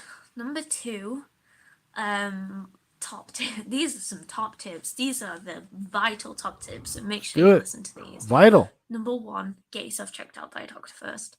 Step 2, do not tell your family anything because they won't understand. Don't tell your family, your friends, or anybody. Holy shit. Holy shit. Do not tell anybody anything. Yeah, that's advice people will follow. They won't go see a doctor, but they will follow that. Because they just won't understand. I told people at school just because I was excited about it all happening, and I was picked on horribly throughout the whole time I was at high school, and even when I left school, people knew about me that I've never met, and it was horrible. Lots of really horrible things happened because I was open about it in high school. Do not mention it to anybody. Pardon me. Do not mention to anybody at your school. Oh, she must have just had a feeding. Travis says, my problem is that when doctors say we should put you on some medicine, she'll say the doctors are wrong. Yeah, exactly. A person like this is never going to actually seek real help or medical advice because they've already made up their minds. They're already committed to it. Will get bullied. No offense. And if any professional were to ever say anything, it's just like, well, you just don't understand. You don't understand. You're not a vampire. How could you possibly understand what I'm going through? But that's just how people are. Number 3, careful what you say to your family because they won't like it one bit. They'll think that you're mentally ill, and there's nothing wrong with having a mental illness because you can't have a mental illness and still be a vampire. But they won't get it. I tried telling my dad, I tried telling my siblings, I tried telling my mom. None of them get it at all. So it's just something that you just kind of got to just stick with until you find people. Why would they? Like, if you were to tell somebody some sort of fantastical thing about yourself, like, why would they just accept it? Even of her own admission, like, this is a very rare, special thing. Why would anybody ever imagine that you're on the level? Who are like you.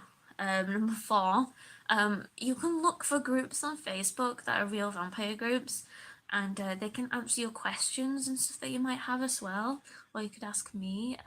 It's good to look for people who are in the community that have experience. They may say some things different to me, but this is like my own personal perspective on it all.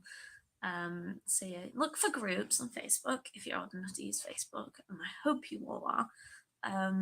And if you're over 18, you can ask about like blood feeding and stuff like that, and like panic. Traumi comes in and nails it. You can look for online echo chambers. Exactly. Isn't this just an extension of the modern paradigm of people that do not want to be challenged, do not want to find anybody that disagrees with them? They are the other. They are evil. They're not for you. They don't understand you. Do not challenge my preconceptions about myself. Feeding and stuff like that. Number 5, if you are sun sensitive, don't worry, you won't die.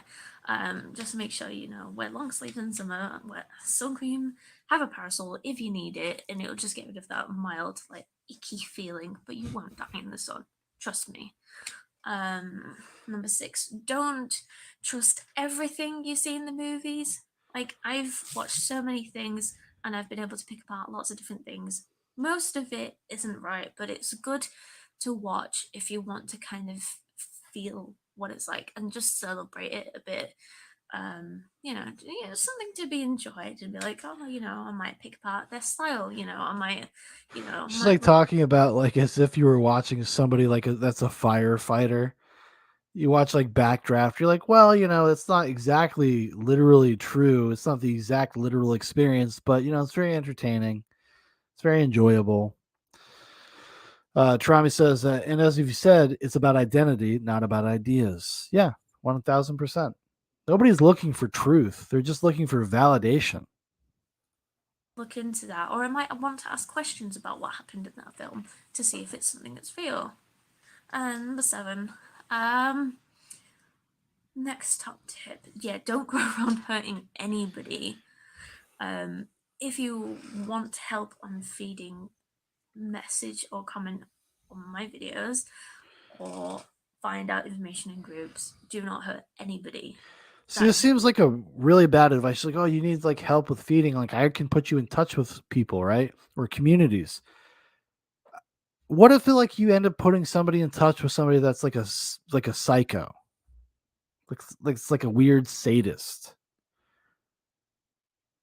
like and you get some like young 18, 19-year-old.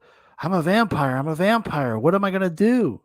Oh, and then they start like lurking on Craigslist or something for somebody to donate blood. And they end up with a real fucking weirdo. Then what? I don't believe that these communities are just like, oh, just perfectly vetted, safe individuals. Seems like you're walking people into traps of sexual sadism. Honestly, young lady. Trauma says, as trembling as onto if she met Anne Rice, Rice would just go, "Oh my god." Well, Anne Rice she was a weird character. She, she wrote a lot about like vampires and all that stuff, but she also kind of embraced it in a weird way. She lived down in New Orleans. She would have like vampire balls and stuff. I don't know how much of that was just like kayfabe, just like just like aesthetic, just like having fun. I don't know. I have no idea. But she would definitely embrace like the aesthetic as like kind of a party favor for sure. It's wrong. You will get arrested. Don't do it ever. You will be Don't arrested. Hurt anybody. Tip number 8. Just trying to think about all the things I've gone through. Make sure you look after yourself. Maybe keep a log. Do you drain people easily? Their energy. How do you feel around certain things? Does eating steak help? Find out those little things. Why would eating steak help? She's brought this up like 4 times. Like, why would it help? Trembling Color says she went super Christian at some point. I remember. Yes, she did, and then she rejected it because she went through a period. If you look at her like her body of work, she went this period where she basically swapped vampires for angels, then had a whole like series about like angels.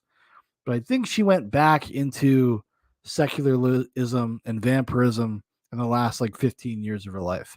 But yes, she did at one point become very Christian. And it'll kind of really help you out. Number 9. Let me just try to figure this out. Number 9. What should Number 9.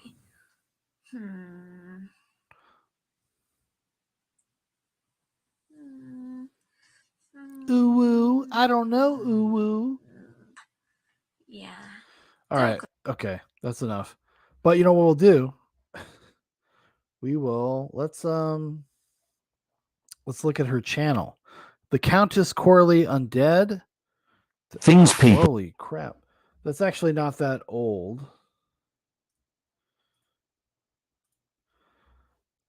I think the video we watched is not that old. So let's see. We got videos of her from 3 weeks ago because she's actively still making stuff. She's done an Adele cover. She's done a bunch of shorts. Mostly she does shorts now. And covers of songs. How to know if you're a real vampire. Can you become one? This is from 9 months ago. All right, we'll check it out. We'll check out a little bit of it. All right, I know. I'm saying that. We'll see what happens. We'll see if her audio mix has gotten any better. Trami says, how old was the video that we just watched? Like 2 years old, I think. Maybe a little less. This is her now. This is her of 9 months ago. She's still into it. Looks like she could clean up her house a little bit. Jesus Christ. Hello, everybody. It's Carly Undead here. Oh my God. Still quiet. Still quiet videos. Today, and I'm going to talk to you about how to know if you, yes, you, how to know if you are a vampire, and if not, are there any ways of becoming a vampire? Now, I think this is very important because you come across lots of videos on YouTube and TikTok and everywhere today, which are just like, this is how you become a vampire. This is, yeah. Now, the thing is, there are so many different aspects to the vampire community, and being a real vampire is just one of them. Just one of them. In the vampire community, it consists of You real could be a fake vampires, which contain the energy and the sanguine vampires, and the role players.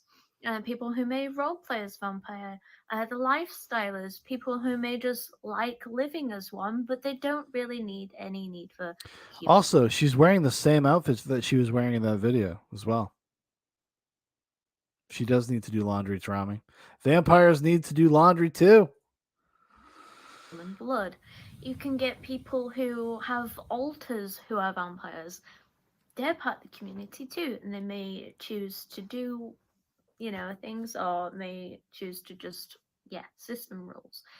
There's the people who make the vampire teeth, because a lot of people aren't born with teeth like this, and people buy them, people get them made specifically for them, people get them permanently done, because the image of the vampire like this was designed for movies.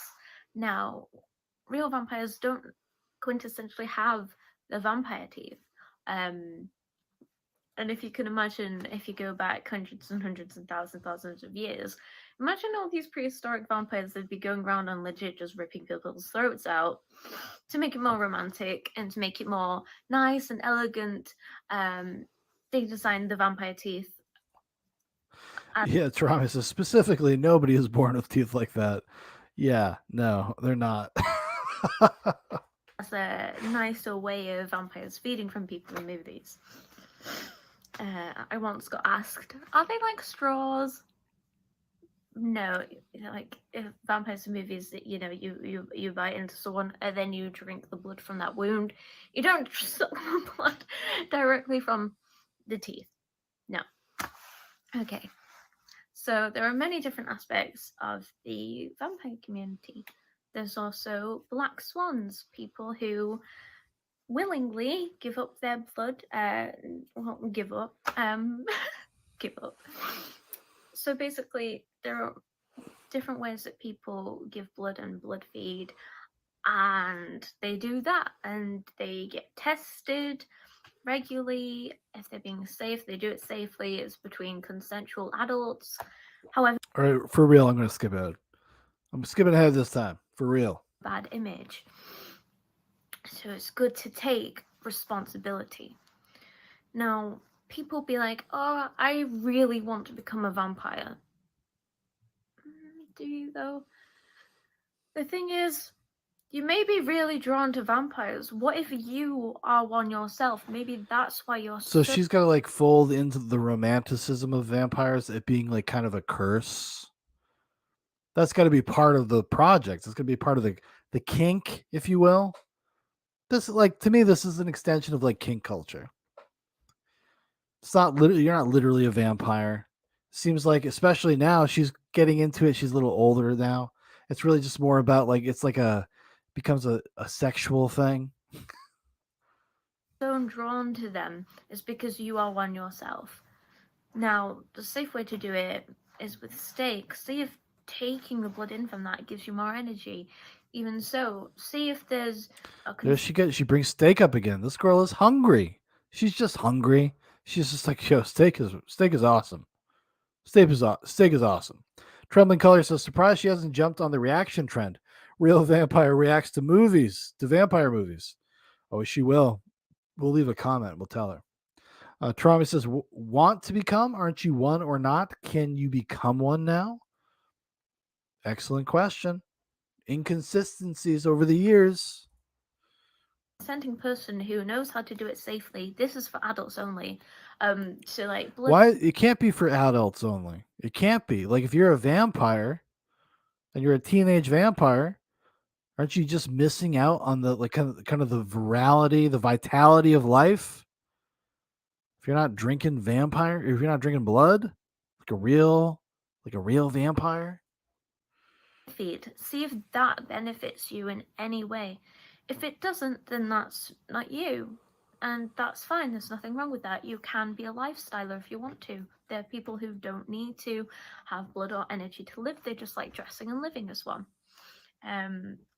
With energy feeding, try doing it with plants and stuff first. See if you can, see if you get energy from being around nature. See if that helps first. Don't go around doing it to unconsenting adults. But if you want to try it with a friend or a partner, you can try energy feed from them, either by placing on the hands on the body or imagining tentacle-like energy forms coming out of your hands. See if that helps. See if This is like exactly the same video we watched. She's saying the same things. Trami says, get some sun, some vitamin D. Yeah. It's just this like kind of circling around this idea like, oh, you're unhealthy. You do not have a good diet. That's why you feel the way that you do. Let's see. Let's skip towards the end. Skip towards the end. player, you can be a black swan if you want to, who is someone who gives blood. You can live as a vampire, but without actually being a real vampire. You just have to say that you're a lifestyler. Oh. To make sure that we don't look bad. Okay. Just say you're a lifestyler, live as you please, sort of like normal within the laws and rules and regulations of everything. But don't harm people. Stay safe. Even if you were a lifestyler, so she's saying lifestylers like don't embarrass us, live within the means of the law. Well, don't actual vampires have to do the same thing? Don't they also have to follow the laws and the regulations that everybody else has to? Otherwise, they get fucking arrested. Come on now. Trembling Color says girls and their obsession with vibes and energies. Even more normie girls talk about shit like that now. Well, yeah, like astrology is a good place, right? That's the thing. Astrology, crystals, energies, vibes. If don't become a psycho, going around killing people. Okay. So yeah, fingers crossed. There's an amazing opportunity that we've applied for. We've sent in a video application for Anthony Padilla's vampire video. For people who are real vampires and stuff like that. So fingers crossed that goes through. If not, I just assume that's because I can't travel there. But yeah, make sure to watch his video when it comes out, which I'm not really sure when it is. But yeah, keep your eyes open there for that on Anthony Padilla's channel. And Anthony Padilla. yeah, stay safe and yeah, don't be afraid to ask questions. And thank you for 2,000 views on one of my videos. That was amazing. Thank you so much. And yeah, let's get to 8,000 subscribers. All right, thank you for watching my video, and I will see you soon. Bye. Bye. So Anthony Padilla is a guy who does a series called I Spent a Day With. I spent a day with real witches, with otherkin, with goths, dragon lady and clown. Because I looked up vampires, and I'm not seeing that he actually produced a video with vampires. Well, looks like he burned him. He burned him hard. He burned him bad. He burned him. Okay. All right. So what do we got here? What else we got? How about we look at the Vampire Hunters? I don't know what this channel is. I don't know. So this could get us. If the stream goes down or gets blocked, let me know, please. F in the chat. This is a channel I've never watched before on YouTube, or actually at all. It's a channel called Our Life. The description is the Vampire Hunters, Our Life in the beautiful mountains of Transylvania. We will hear talk of vampires that drink their victims' blood, are afraid of light and garlic, cannot be killed unless their heart is removed, whose victims also become vampires. In modern America, we will meet the obsessive enthusiasts who have chosen to be vampires and revel in it. But was there ever any truth to this blood-curdling legend? We will follow the fascinating attempts of 3 serious and impressive scientists to construct a convincing explanation of what really lies behind the vampire legend. This is a video from 2003, apparently. So let's see. This would be a good one. This will probably be the last video we watch. It's about 22 minutes long. And this is about, I guess, more scientific endeavors and looking into the vampire communities. Probably be a good way to cap everything off. The vampire is the most fascinating and fearsome of all movie. All right, hold on. These older videos, they got their volumes are very low. Characters. A pale-skinned, immortal monster with an aversion to daylight and a desire for blood. Is this working? This fucking thing here? A terrifying being that can surely only live in fantasy. But one man has discovered that vampires don't just exist in the movies. Michael Bell has been on the trail of these vampires for 20 years. I think the evidence is incontrovertible that there were vampires in New England. The evidence is incontrovertible that there were vampires in New England. Oh my goodness. I'm ready. I'm ready for it, scientist man. He's been on the hunt. He's been studying. I found documentation of every sort. There are newspaper articles from eyewitnesses. There are diary entries, journal entries, and local town histories. And he's close to uncovering the real origin of this terrifying legend.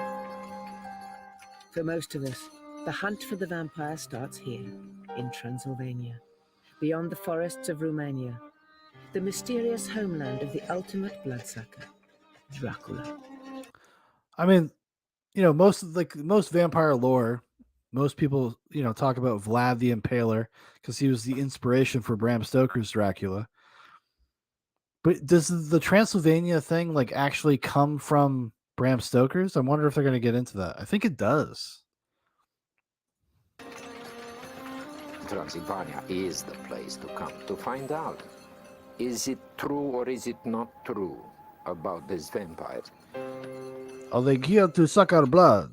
Transylvania has What do they become do? the vampire capital of the world only thanks to an Irishman, Bram Stoker, who Yeah. wrote Dracula in 1897. And from that time Look at the big brain on good guy Sean. forward, when someone said Transylvania, the first association was Count Dracula or vampire. Bram Stoker's Dracula is one of the most chilling stories ever created. It's the frightening tale of an immortal vampire with a nocturnal lust for Travis says Vlad was not a bloodsucker though. No, he wasn't. He was just like super aggressive and violent and then sorts of legends. He was like, wasn't he like a sadist? If memory serves me correct. I have not read about Vlad the Impaler since I was a fucking teenager. blood. It's been retold on the silver screens hundreds of times and has shaped our image of what a vampire is. But where did Bram Stoker get his inspiration? Everybody that reads that novel or sees those movies says, oh, Bram Stoker had a wild imagination. No, he really didn't have much of an imagination at all. He just What? Authentic folklore. And he incorporated. Well, yeah. He was drawing from folklore. He did have an imagination. He constructed something original from all the legends and the folklore. That's not fair. Come on now. It into his novel. The parasitic villain in the story was given the name of a real prince who ruled this area in the Middle Ages. Vlad Dracula was a powerful warrior leader with a bit of a reputation. I gotta say, I know probably people disagree with me, but I adore Francis Ford Coppola's Bram Stoker's Dracula. I even like the book. I was a fan of Bram Stoker's Dracula, the book as well, but I love that fucking movie. It's a little campy, but it's so good. I love it. The historical Dracula was a horror figure in his own lifetime because of his fondness for a peculiar form of execution called impalement. And he used to dine amid his impaled victims and take bread and dip it in the bowls of blood that were on the... Trump says a little campy. Fair enough. dinner table in front of him. But he was not a vampire. Bram Stoker took the name Dracula from history, but the blood-sucking undead vampire he took from local folklore. Well, yeah. Trembling Color says, I do too. The Coppola one is the closest to the book so far. It really is. It's a pretty decent adaptation. Like it hyper focuses on the love thing that became the theme of it. Like love never dies. Love is eternal. I think is the tagline of the movie. But oh my God, Gary Oldman just chewing the scenery, just fucking devouring every scene he's in. I love it. A folklore that wasn't unique to this part of the world. Folklore around the world has stories of revenants, that is, this sort of returning animated corpse that go back to the ancient Greeks. There are legends in China, but it's the same story. It's these people who are dead are suddenly undead and able to harm the living. Vampire stories exist in every time and place. So American folklorist Michael Bell is convinced the legend must be based on something real. He's scouring the historical archives, seeking clues to what that something really is. The evidence is that between, say, 1790 and the 1890s, there were many cases of exhuming people thinking that perhaps they were causing the death of family members, that they were in fact vampires. Surprise. Trembling Color says Anthony Hopkins is the best Van Helsing too. I 1000% agree. It is a tour de force of camp and fun. It's a great movie. Surprisingly, evidence for Bell has been easy to come by. In this part of the world, the vampire was still around just over 100 years ago, so all its activities are recorded in the local newspapers. They paint an illuminating picture. Folk vampires are not your good-looking, pale, well-dressed, aristocratic people. The folk vampires are basically disgusting, bloody, bloated corpses. Yeah, they're zombies. Somehow they are a spirit inhabiting the body of one of your former kin. And that spirit, that evil, is sapping the life out of the family members.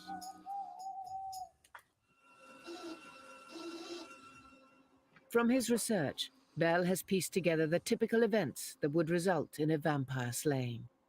The last of these macabre rituals took place in the small Rhode Island town of Exeter in 1892.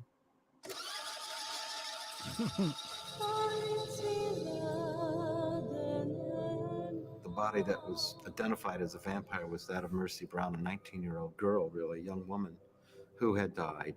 And her mother and her sister had also died previously. And then her brother, Edwin, got ill. The people of Exeter began to panic. They were sure a vampire was at work, and after it had sucked life from all the Browns, it would move on to them.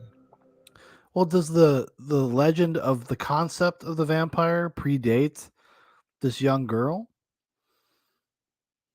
I guess I'm a little confused on that. a delegation came to see Edwin's father, George. So they said, look, you've got to do something. You gotta burn this body. Maybe you can save Edwin. And at least maybe you can stop it with Edwin and it won't continue out and kill people in the community. On March the 17th, villagers gathered at the cemetery. There was only one way to save Edwin Brown and the whole community. They would dig up his dead family and find which one was the vampire. This wasn't peasants with lighted torches sneaking around. They seem to have done it in full daylight with everyone's knowledge, walked right past houses and churches into cemeteries, and exhumed several bodies. Oh no, really? Fuck.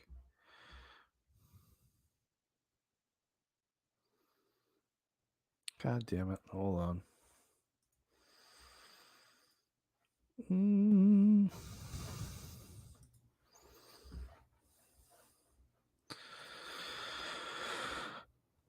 Did it really go down? Did it really go down?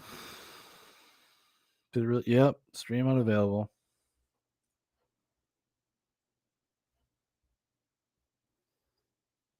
Let's see if it comes back.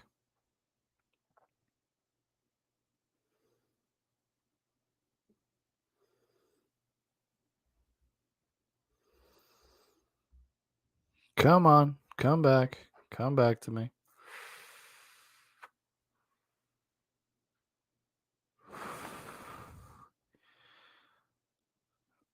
Yeah, let's see if it comes back. See if it comes back. God damn, dude. Can't watch anything on this goddamn site. This goddamn YouTube.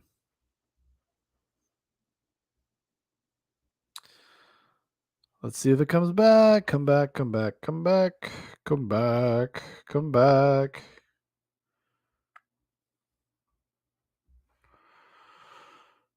Do.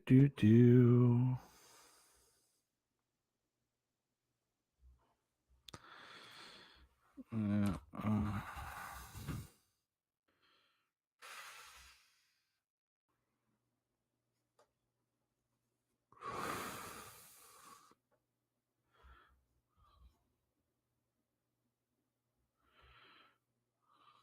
Come on.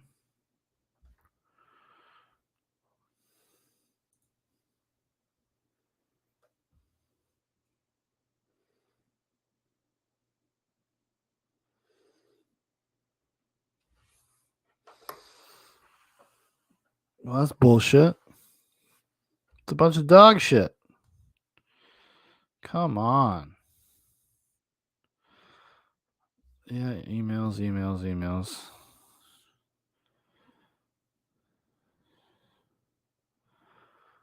Yeah, I understand that it was interrupted. Oh, there it is. We're back now. Well, unfortunately, I think that's gonna. Yeah, they have. Yeah, it's probably from the BBC. I was hoping because it was from 2003, it wouldn't pop, but it did. It did. It got us. That sucks. That was a pretty interesting little documentary.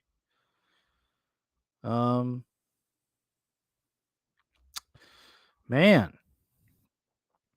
that did put a cap on the night. I think that's gonna be it because I didn't have anything else. That was the end of the road. I was hoping that that would work out. That's what happens when you don't stream on D Live. Fucking YouTube. Good God.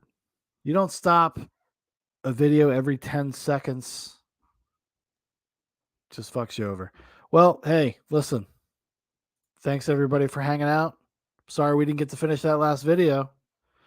But I'll be back Monday night. If you'd like to watch more stuff, check us out on D Live. We're going to be doing what I call a TikTok endurance run.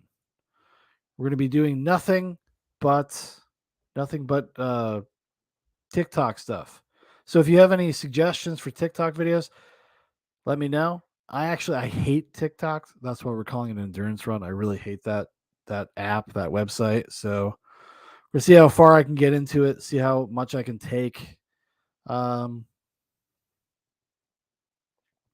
Trami says you can try to get some add-on that can flip the image and such. Yeah, I probably could. Like if you play it at different speeds and mirror it and all that kind of stuff like that. That's something I look into in the future, but I'm not prepared for that right now. But I don't know. I don't have anything else to really say about it. That was kind of fascinating. If you want to know about it, if you want to finish that video, it's on YouTube. It's called The Real Life Vampire Hunters. That's a bummer, dude. That's a real bummer. But thanks everybody for hanging out. Thanks to Tarami. Thanks to Trembling Colors. Thanks to Brissinger. Thanks to Big Paul. Thanks to Prophet. Thanks to Hagbert, of course. Thanks for hanging out, everybody. And we'll see you guys on Monday night. If you're up to it. We'll be around Monday night and then again back on Friday night on YouTube. So we'll see you later. Adios. Good night. Goodbye. Adios.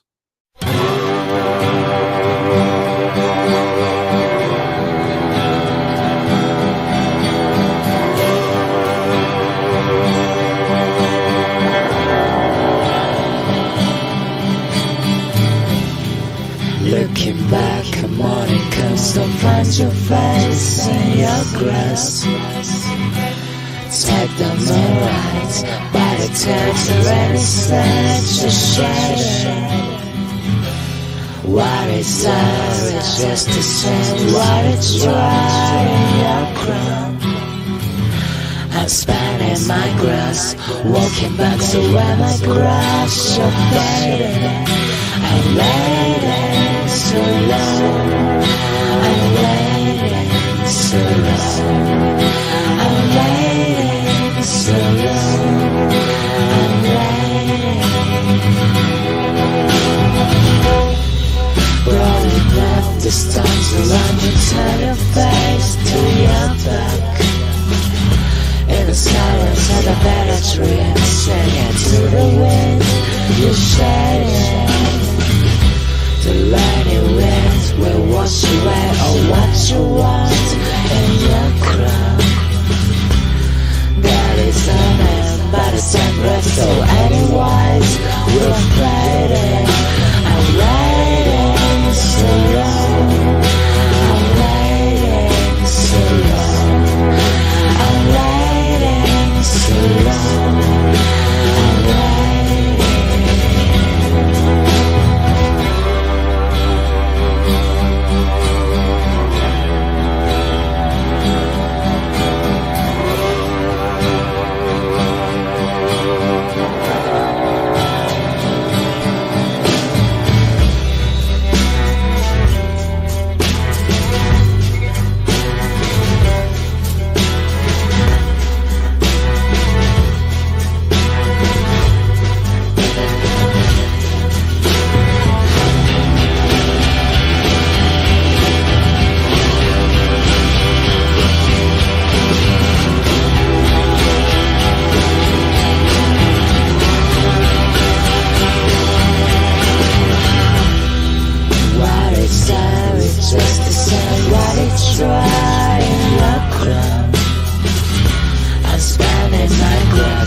Walking back so when I cry